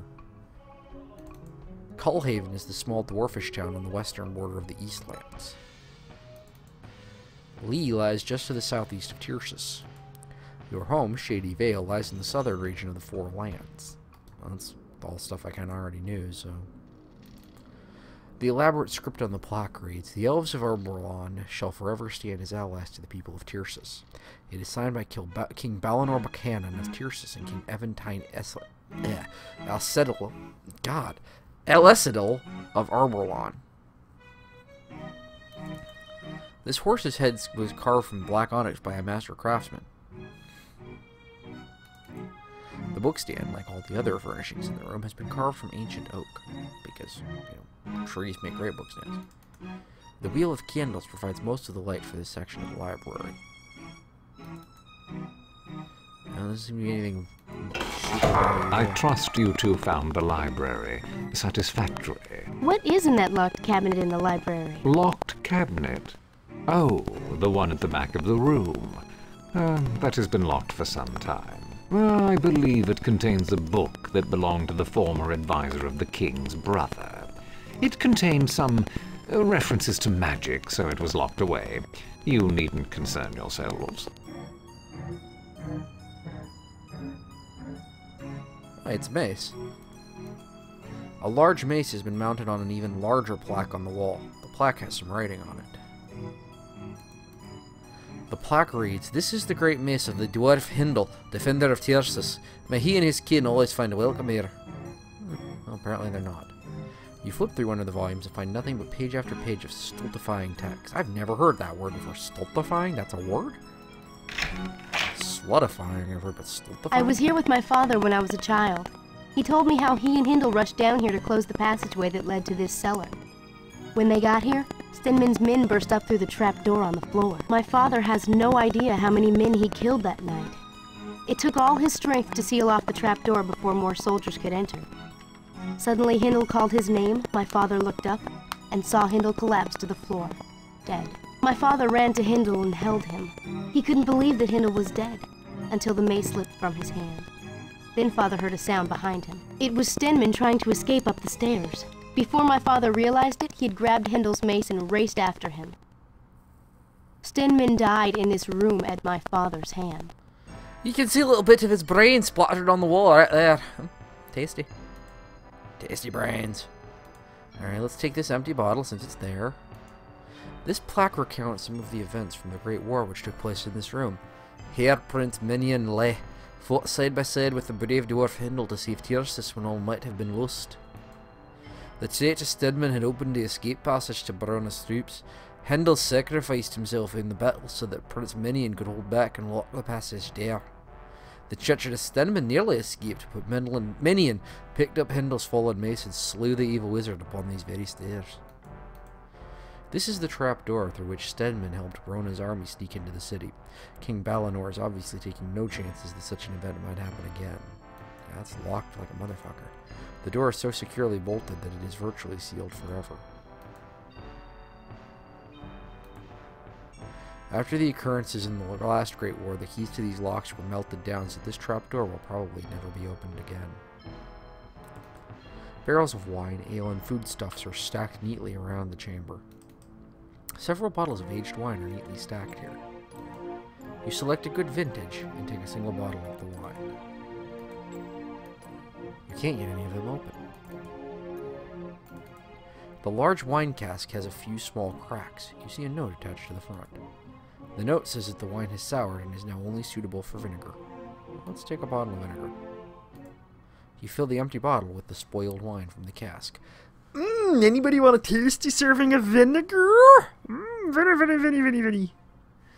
In vini veritas, in vinegar veritas. Alright, so let's do this door. Whoa! What is that thing? It looks like a wall. It's a firewall! Intense heat radiates from the obviously magical flame barrier that surrounds the vault with the Sword of Shannara. Spray some water on the magical flames. There's no effect whatsoever. Of course it doesn't. What do you expect? Fight fire with fire. Put the lantern in the flame barrier. Someone tells you to hang on to it. You confidently start walking up the barrier. So against this is the vault that houses the fabled Sword of Shannara. I think it's daytime, so otherwise it's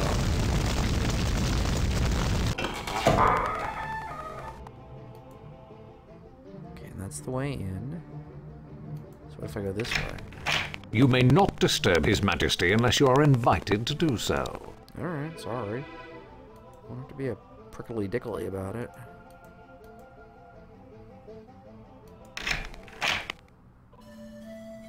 We saw a picture of Hendel the Dwarf in the Tyrsis library. He looked a lot like you. We're related. I gathered. Why does the guard hate you so much? Don't know. Must have an inferiority complex about his height. Why are you here? Don't know. Must have an inferiority complex. That's not the right answer. The dwarves of Cullhaven sent me to get back Hendel's mace. Why do they want with a mace? It's a symbol of Cullhaven's greatest hero. What's Cullhaven like? Pretty nice place to be, I think. Where is Cullhaven from here? A few weeks southeast of here. Let's not go that way then. Hendel was quite a hero, wasn't he? One of the best. Saved your father's lives a couple of times, not to mention saving Tyrsis. What do you know about magic? Enough to avoid it. Dangerous stuff. Thanks for the information. Alright, so you've got nothing to say. Here we go. This way. So guardy guard. What do you got against dwarves? My orders say no dwarves. Do you always obey orders? That's my job. Who gave you those orders? My captain got them from the seneschal. Then the seneschal is an idiot. Do you know why dwarves aren't allowed? Who cares? They're dwarves. Do the walking corpses come here every night? As soon as the sun sets, they come scraping at the walls. We tried to get rid of them, but more came to take their place. Now we just close the gate and wait for them to go away. We'll see you later.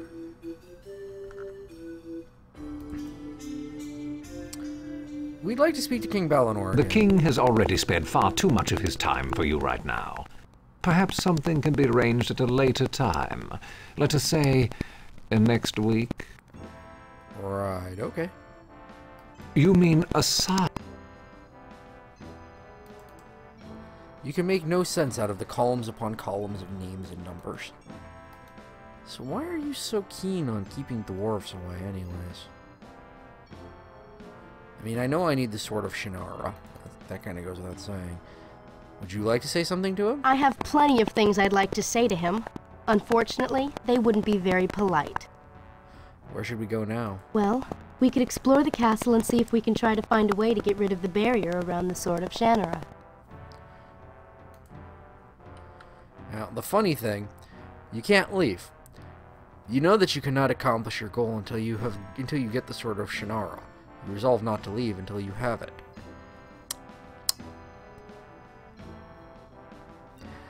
This game uses travel restrictions. Apparently a lot of them. I can't leave this zone until I do what they want me to do, which is get the sword in this case. So until I puzzle out how to get that, I'm kind of... You may not... Yeah, I didn't say go in there, thanks. I'm restricted. I'm stuck here.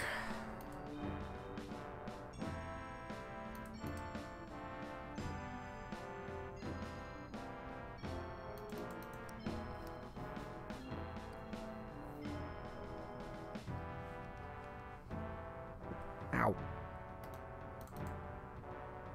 Pour the water on the seneschal. You hold the water out for the seneschal's inspection. He cocks an eyebrow, glances down at it, and then looks back at you, clearly unimpressed.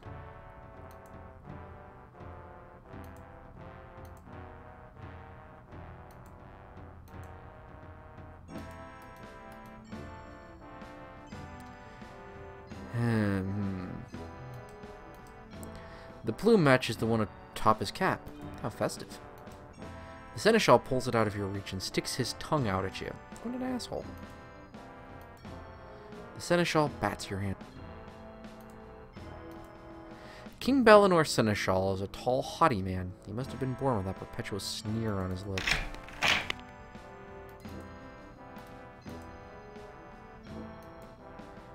You start to open the cask, but change your mind when your nose is assaulted by strong, sour fumes.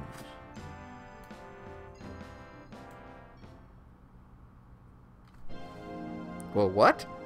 These are the 4 lands of Shannara. Hi, Nemeth.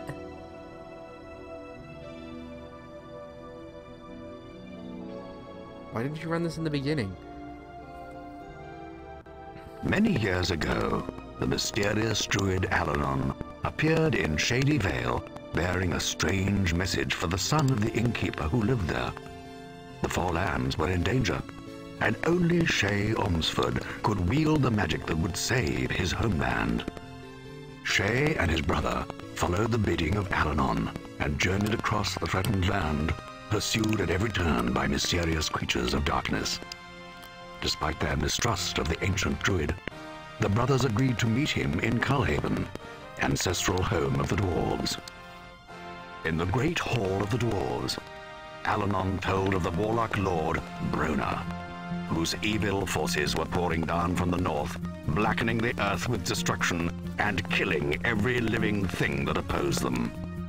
A party of heroes volunteered to accompany Shay to recover the legendary sword of Shannara, the only weapon which could defeat Brona's foul magic.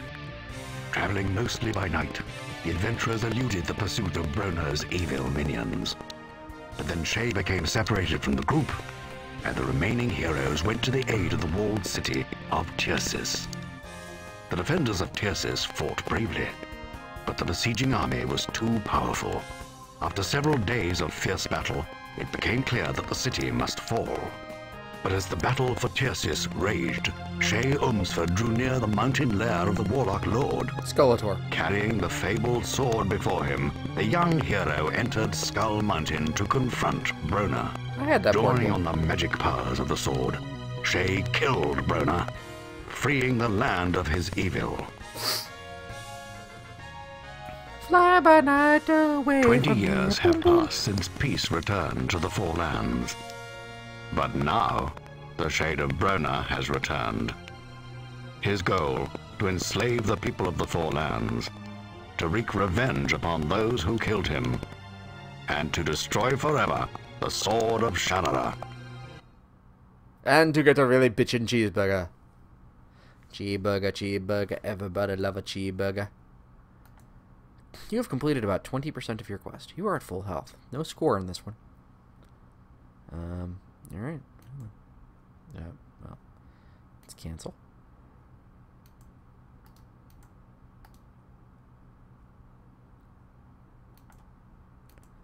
The torch is burning brightly. You pull on the torch, but it is firmly anchored to the wall.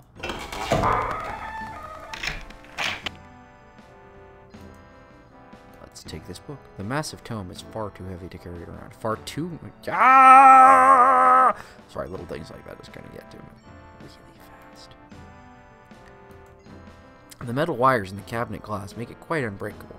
Well, they make it difficult to break. There's a difference between unbreakable and, that. You pick up one of the books and start to leaf through it, then put it back again when you catch the look in Shella's eyes. What? Have you found anything of interest here? The history of Tircis says that Stenman was considered to be some sort of mystic, though I never heard of him actually using magic. We don't seem to be getting anywhere. We need to find something about magic, and this is the best place I know to look for information. Let's look some more.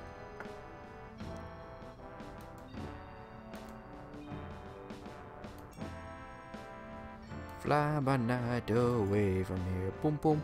Did my little booty boom. Fly by night goodbye my dear.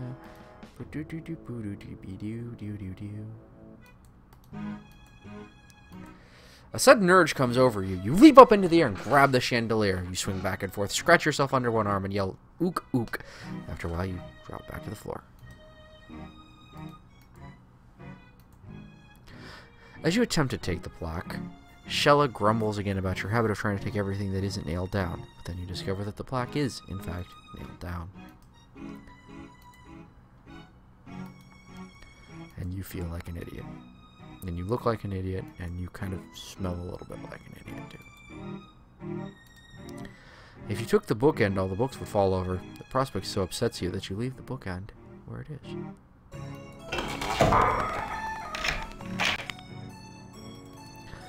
Wow, I just went from too easy to too complicated. He went out to defend the bridge of Sendik against the trolls. The defenders were totally outnumbered, but they were ready to fight to the death. Brona's troops must have destroyed nearly all of Tyrsis at that point. The castle was the only place left to defend. Wasn't that when my father attacked Brona with the sword of Shannara? Yes, but my father didn't know it at the time. He was sure he was about to die. Suddenly, the skull-bearers screamed and vanished, and the trolls turned around and walked away. The war was over. My father never spoke very much about the war. My father loved to talk about it. Why did you want to visit this place? This is a place my father will always remember, and I want to remember it too. This place is filled with history. It's filled with wine, too. So is wine history? It's kind of a weird way to think about it. The wine cellar floor is made up of flagstones covering the dirt base. Well, I'm stumped at this point. Leave that where it belongs. Looting is not permitted. What is your beef anyway, mate? Candelabras throughout the chamber provide brilliant illumination. The Seneschal must do a lot of paperwork here. The Seneschal's massive, imposing desk dominates the chamber.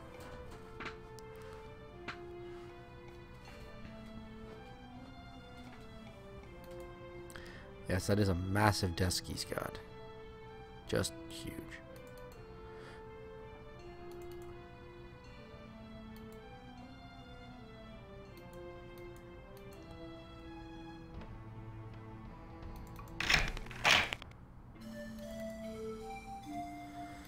Great, you guys are absolutely no help. God, King, please tell me something I need. Need to know things.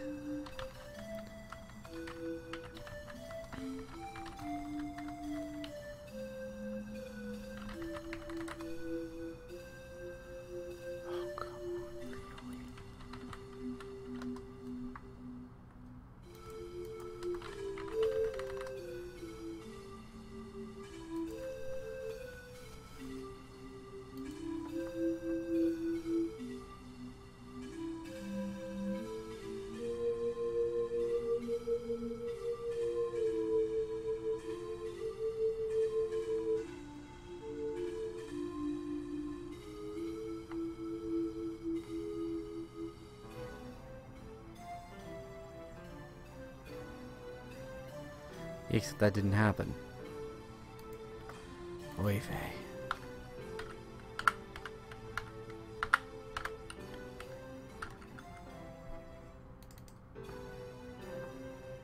Through the door. You mean...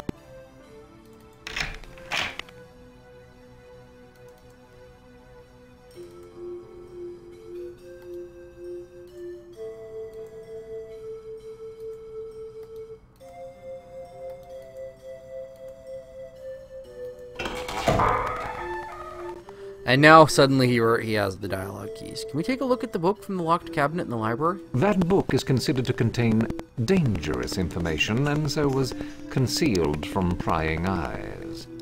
Even those of would-be heroes. We can't get the Sword of Shannara unless we get rid of the magical barrier, can we, Shella? That means we'll be hanging around disturbing you for a long time. I suppose you think threats will make me open that cabinet. It's your choice. If the book does help, we'll be out of here all the sooner. Otherwise, we may be here for a long while. Very well, I shall open the cabinet. I only hope the book is every bit as dangerous as it is reputed to be. Only if it's pornography of your mother. The Seneschal leads you into the library. Carefully taking a small key from a silver case he holds, he opens the cabinet doors. There now. I hope you are quite satisfied. Now, I'll return to my work, which is not to run errands for the two of you. You had to walk 10 feet and turn a key. What the fuck is your problem? The seneschal leaves the room in an irritated fashion and closes the door firmly behind him. Alright, so what is this book? It's animated and... Klaatu! Barata! Nikto! The great tome of Stedman, necromancer of Callahorn, my mastery of Tirsus. My mastery of Tirsus. I, Stedman, mystic and necromancer of Callahorn, record my brilliance upon these pages, that all who followed me shall know of my victorious conquest of the city of Tirsus, and my courageous overthrow of the tyrants who once ruled this land. You have privilege of knowing how subtly and slyly I subverted the rulers of this land, and how cunningly I destroyed them. You will witness my success, and bow before my genius. Too long have I advised fools who had no notion of my greatness. I was meant to rule rather than to serve. Thus I called upon the great warlock lord to give me power of magic, in order to thoroughly destroy King Rul Buchanan, and make sure that his sons shall never rule in his place. Brand heard my Brona heard my plea, and I signed a pact with him, swearing my allegiance to serve forever the warlock lord. Then Brona granted me the dark knowledge that I so desired. The art of necromancy is now my own. I have a spell which summons the dead, and the means to force the shade to do my will. I can destroy or free the dead as I so choose. I am now the master of death itself. Now I begin my destruction of the Buchanan family. How cleverly did I conceal myself in the secret room behind the throne, to eavesdrop upon the plans of the kings of Callahorn, learning that the crown Prince Balinor was all following the accursed druid Alinor, enemy of my master, the warlock lord. Therefore I befriended and deceived the idiot younger Prince Palance, convincing him to leave the city, defenseless against the armies of the warlock lord. Not even his one-armed push-ups could defeat them. They couldn't do jack, Palance. Hear how when Balinor returned to the city, I persuaded Palance to imprison his brother in the cellars below the castle. The weak-willed Palance was but a pawn in my plans. Soon the king will perish of a mysterious illness, and Palance, mad with grief, shall kill his brother Balinor and slay himself with grief at the loss of his father. I will make sure of this, even if I have to do the tasks myself. This would be a great pity, for I am not a man of violence. Excuse me, I'm a man of belching. I am only following the orders of my master. Hear how the plans have been set into motion, and Tirsus will soon be besieged. I will lead the armies of the warlock lord through the secret passages below, in order to overwhelm entirely the castle of Tirsus. As the great Brona has promised me, I will soon rule this land in the name of the warlock lord, who shall reign forever. By the pact with the warlock lord I signed with my own heart's blood, and the magical spells that lie within this book, all shall come to pass. I, Stedman, shall soon sit triumphantly upon the throne of Tirsus. I, Stedman, will be king. I, Stedman, did not write much of a book. Oh, let's take it. The oddly bound book feels cold to your touch, and you know within your soul that you want to read it and learn all of its secrets. There's something odd about the back cover as you hold it. It feels thicker than the cover.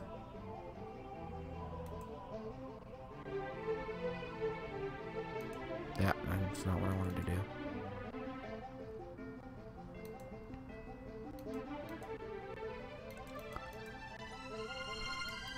Nickel, necktie, Klaatu, Barata. Well, let's cut it with my friendly knife. You slit the back cover of the book. Hidden inside the binding is a faded sheet of parchment. You carefully work it free of the binding. The ancient parchment is cracked where it was folded to fit inside the book. It's covered with spidery writing. The parchment is a dark pact between Stedman and Brona, wherein Stedman promises his soul to the wicked Lord of Darkness. Even reading it makes your skin crawl. Stedman's signature hasn't faded as much as the rest of the spidery script. It is a peculiar brownish-black color, and it seems to be flaking slightly. So he signed in his blood. What do you know about Stedman? He was before my time. I know only that he was a traitor, and that he murdered the former king of Tirsus. Do you know of any secret passages in the throne room? Secret passages in the throne room? Ridiculous. Such a thing would be a danger to the crown. The secret passage was known to Stenman, and he did endanger the crown. Indeed. Well, I assure you that no one has used that so-called secret passage since his time. Can we speak to Balinor about this? The king is in the city discussing matters of grave importance with the Parliament. He has no time to waste. Can we examine the throne room? As there is no one currently within the throne room for you to disturb, go right ahead. Yay! Okay, so there's a throne room thing back here. Let's push this tapestry. The tapestry is securely fastened to the wall. Close examination reveals that the lion's jaw is hinged, although the hinges look rather rusty. The hinges of the lion's jaw are rusted shut. You're unable to open them. Oh, will vinegar break that? Pour the bottle on the lion. It's been so hard to get something in there, it seems a shame to pour it out now.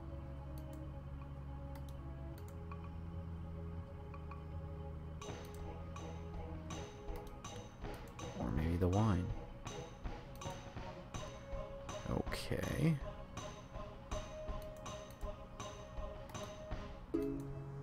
Oh wait, I have oil. What am I doing? Oil the lion's jaw with the oil. You work some of the oil into the rusty hinges of the lion's jaw. They seem a bit freer now. The oil has made the jar too slick to get a firm grip on it. You'll have to open it another way.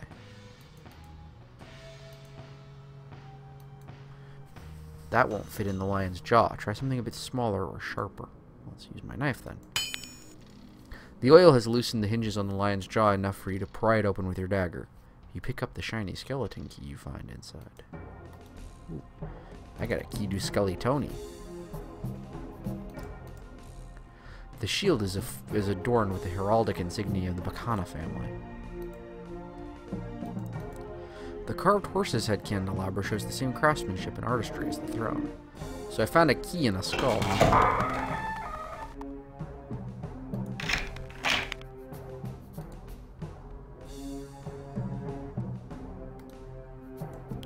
Unlock the trapdoor with the key. After the occurrences in the last Great War, the keys to these locks were melted down, so this trapdoor will probably never be opened again. Okay, well, that was worth a shot. Okay, so the seneschal is not in. Whoa, that was lightning. 3, 2, 1.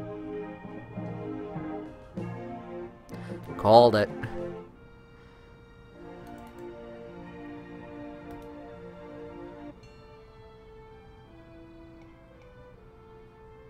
Secret door. It's just like, secret door. The secret door now stands ajar. Behind it is a thick, almost supernatural darkness.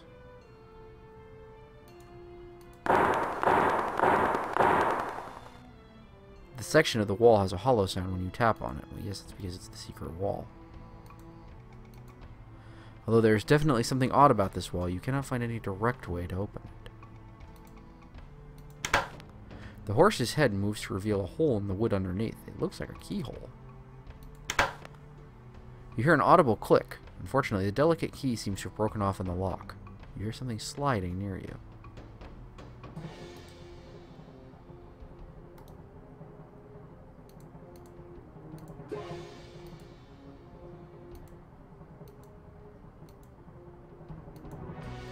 You move the heavy tapestry aside. It is rather surprisingly easier than you expected.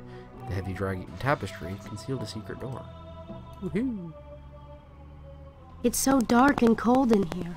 This place gives me the shivers. Well, let's light the lamp so we can actually see. Wow, I really don't want to be in here.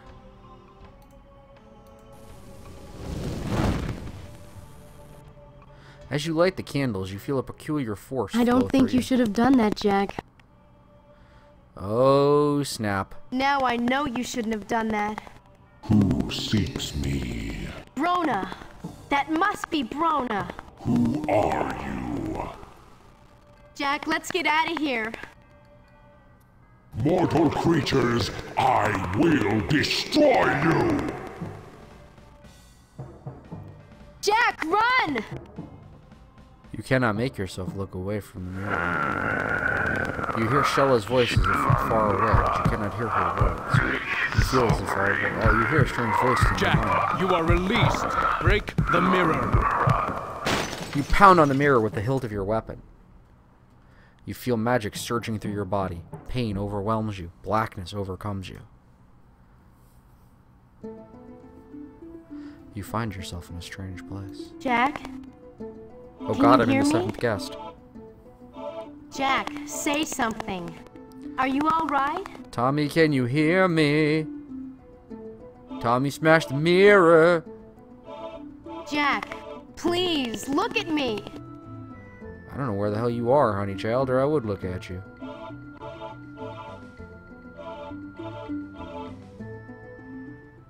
For a moment, I was afraid you were dead. Why Oh, I didn't you was. run away from Brona? I thought you were with me. I never would have left you behind. It's just that I was so scared. Jack, are you all right? You look so strange. Now that the room has light, you put out your lantern to save oil. Then you take the 2 sticks of incense that were hidden behind the mirror. Let's take some candle wax. The candle wax is black, oily, and evil. Your hand recoils involuntarily as soon as you touch it. Close examination of the skull reveals a hidden drawer. You find a hidden drawer in the base of the skull and pull it open with some difficulty. Inside is an old parchment scroll. You can't read the scroll unless you're holding it. Oh, okay. It's an old parchment scroll inscribed in a spidery script. The scroll contains instructions for performing a magical ritual known as the Spell of Revealing. Yes, I know.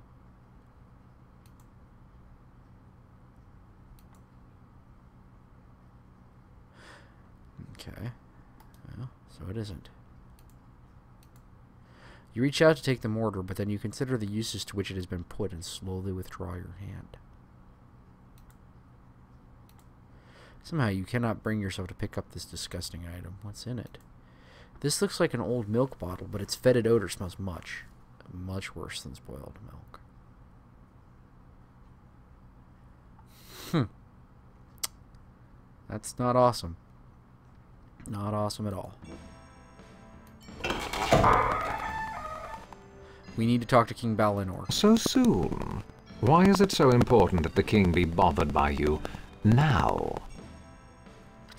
We found the secret chamber in the throne room. The king has more important things to deal with than remnants from the last war. I'm certain your news can wait. We saw a vision of the Warlock Lord and he spoke to us. Oh, really? Did he send you his regards? We discovered some important information about the mystic Stenman. Perhaps it has escaped your attention that the man has been dead for some time now. I'm certain that King Balinor is aware of that fact. King Balinor needs to know what we've learned. When the king has some spare time on his schedule, I will inquire if he wishes to waste it with you. You know what? There's something wrong with you. I don't know what, but there's just something wrong. I don't know what it is.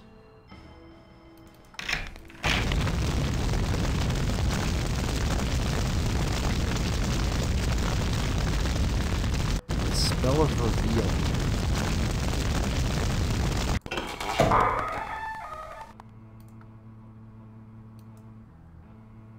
I don't know what to do with the incense, so that incense is pretty intense, though.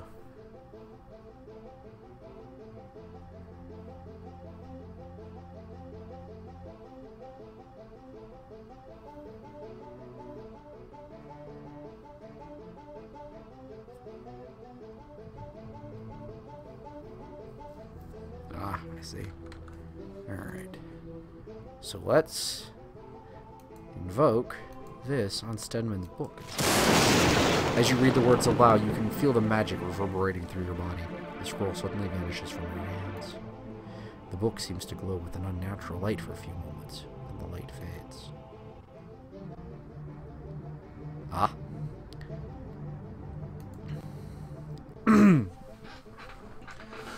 to raise the shade of the dead in the place where the dead did die. Thou must have the incense of summoning, the blood of one who died, the weapon that killed the one who died, the name of the one who died. First, thou must light the incense of summoning. Next, thou must invoke the magic of this book upon the blood, and in town, by the blood of your blood, I summon thee. Then thou must invoke the magic of this book upon the weapon, and in town, by the weapon of your death, I summon thee. Lastly, thou must speak the name of the dead as ye in town, and by the power of thy name and the power of my will, I will summon thee. If I'm summoned Stedman, I'm certain he could help me get the Sword of Shannara. This sounds like a very bad idea, but it's not like we have much choice. We need to talk to Balinor first, and this time I'll deal with the Seneschal. After facing Brona, I can certainly confront a Seneschal. We found the secret chamber in the throne room. We discovered how Stedman contacted the Warlock Lord. We even spoke with Brona ourselves. Now we need to summon Stedman's ghost to rid Tircis of the walking corpses. That's why we need to speak with Balinor right now. The Seneschal stares at Shella. He opens his mouth as if to speak, and then shuts it again. Finally he stands, bows slightly, and leaves the room. Within a half an hour, an audience with the king has been arranged. You wish to speak to the ghost of the mystic Stedman? He was in league with Brona. He might have some idea what's happening. In life, Stedman was an evil man. Murderer of my father, destroyer of my brother, a traitor to Tircis, and a minion of Brona. How can you believe that he will aid us? We think we can use Stedman's own magic against him. Be very careful with magic, Jack. It is as dangerous as Brona himself. We've got to learn more about magic somehow. Alanan could tell you. But as you say, we do not know when he will return. Stedman's book will help us against him. Tircis is already overrun by the dead, yet you intend to summon another? Is this truly wise? I intend to do whatever it takes to get the Sword of Shannara. Take care, Jack. You need always to weigh the consequences before you take an action. I have dire misgivings about your intentions. Raising the dead seems such a terrible action. Unfortunately, Tircis has been under siege for weeks, and I have no better solution. What will it take to summon Stedman's shade? We'll need the weapon Stedman was killed with, Hendel's great mace. But Brendel wants to take the mace back to the dwarves. What are you talking about? You explained to the king about Brendel and that dwarves are not allowed in the city of Tircis. But Tircis is a free city because Hendel and your father defended it. The dwarves have always been our allies. This is a problem I shall correct at once. Balinor leaps to his feet and shouts for his guards. He asks you to lead him immediately to the hut of Brendel. Hey, hi Brendel. Balinor and his guards accompany you through the streets of Tircis and out through the gates. You lead him to Brendel's place and watch the mighty king bend low to enter the hut while his guards stand outside. Suddenly it occurs to you that this is the mark of a true king, to be willing to personally right the wrongs of your kingdom even when the true blame falls to another. Forgive me, Brendel, for being unaware of the problem here. Dwarves have always been our allies and friends in Tircis. You are welcome to stay at my castle as an honored guest. Well and good, your majesty, and thanks for the offer, but I came here to claim the mace of Hendel as right of kin. I'll take it back to Cullhaven to honor Hendel's memory. I am sorry, Brendel, but I have promised the use of it to Jack for a few days. He hopes to rid Tircis of the plague of walking corpses that besiege us. Afterwards, you may return it to the dwarvish homelands. Well, if it'll help, I guess I could stay on here a while. In the meantime, join us at the castle, and we will tell everyone that you and all dwarves are welcome there. Guard! Attention! What? Oh. Dumbass. Yes, sir, your majesty. What is your name? Stanwick, your majesty. Stanwick, I understand you do not allow dwarves into Tircis. Is that correct? Yes, your sireness. You see, Dwarves have always been allies of Tircis and will always be welcome here. Do I make myself clear?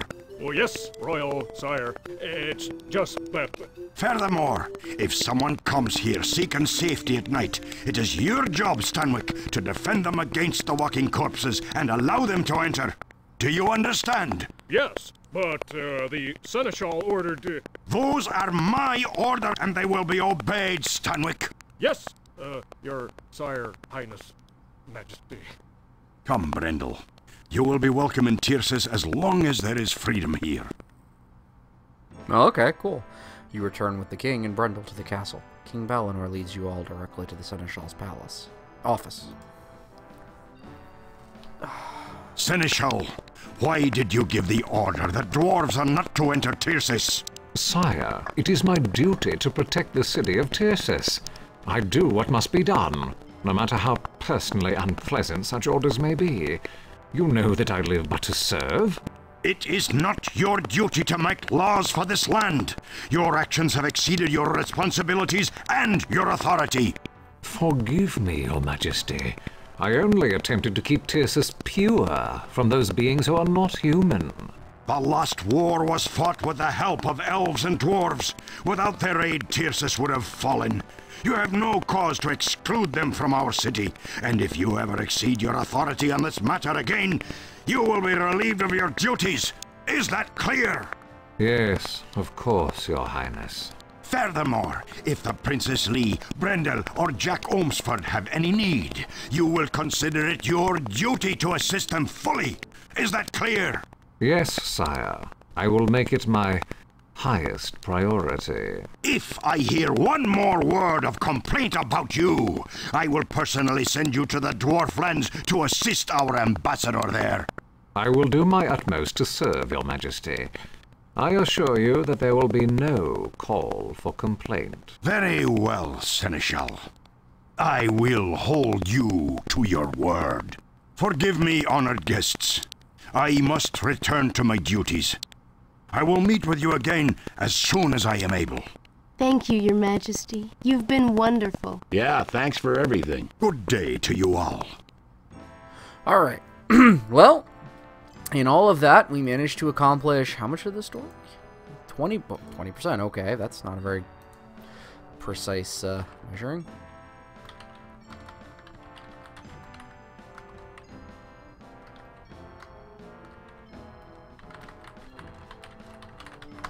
Unfortunately, it is 5 minutes to 9, and that means it's time for us to say good night. It has been a pleasure hanging out with you. I know it was kind of a short one because I had so many technical issues getting everything started tonight. We will be back tomorrow day. We will be back tomorrow during the day, to indulge in a bit more of Shannara. Hopefully get through it before I have to go to class. If not, we'll play some more when I get home from class. We'll get through this game. This game's not looking to be very long. It's actually looking to be really boring and kind of oddly dragging me around by the nose. Anyway, as I always close out the show, whether you're with us live or watching in the archives, thank you for hanging out with us here. I say this on behalf of myself and the Choir Boy moderation team of Nemit Fox and CarTube40. Also go watch their streams. They do stuff. Car plays, what is Car play? Car plays role-playing games. Car plays action adventures. Car likes to stab things and get statistics. Nemit just plays a little bit of everything. You can find their links down at the bottom of the stream player. On the left is CarTube40's Game Explosion Night, and on the right is Nemit's I Suck at This Live. I hope he doesn't mind me calling it that, because he called it that first. Otherwise, we will be back tomorrow morning sometime. Keep an eye on Twitter. Follow us if you want to get an email instead of a tweet when we go live with more Shannara. And, as I always close out the broadcast, may whatever you put your faith and belief into bring you the best of all possible futures. May you and those you hold dear never want, never need, never suffer, never fear. And until I see you again, I look forward to seeing you again another night. Good night, peace to you and yours.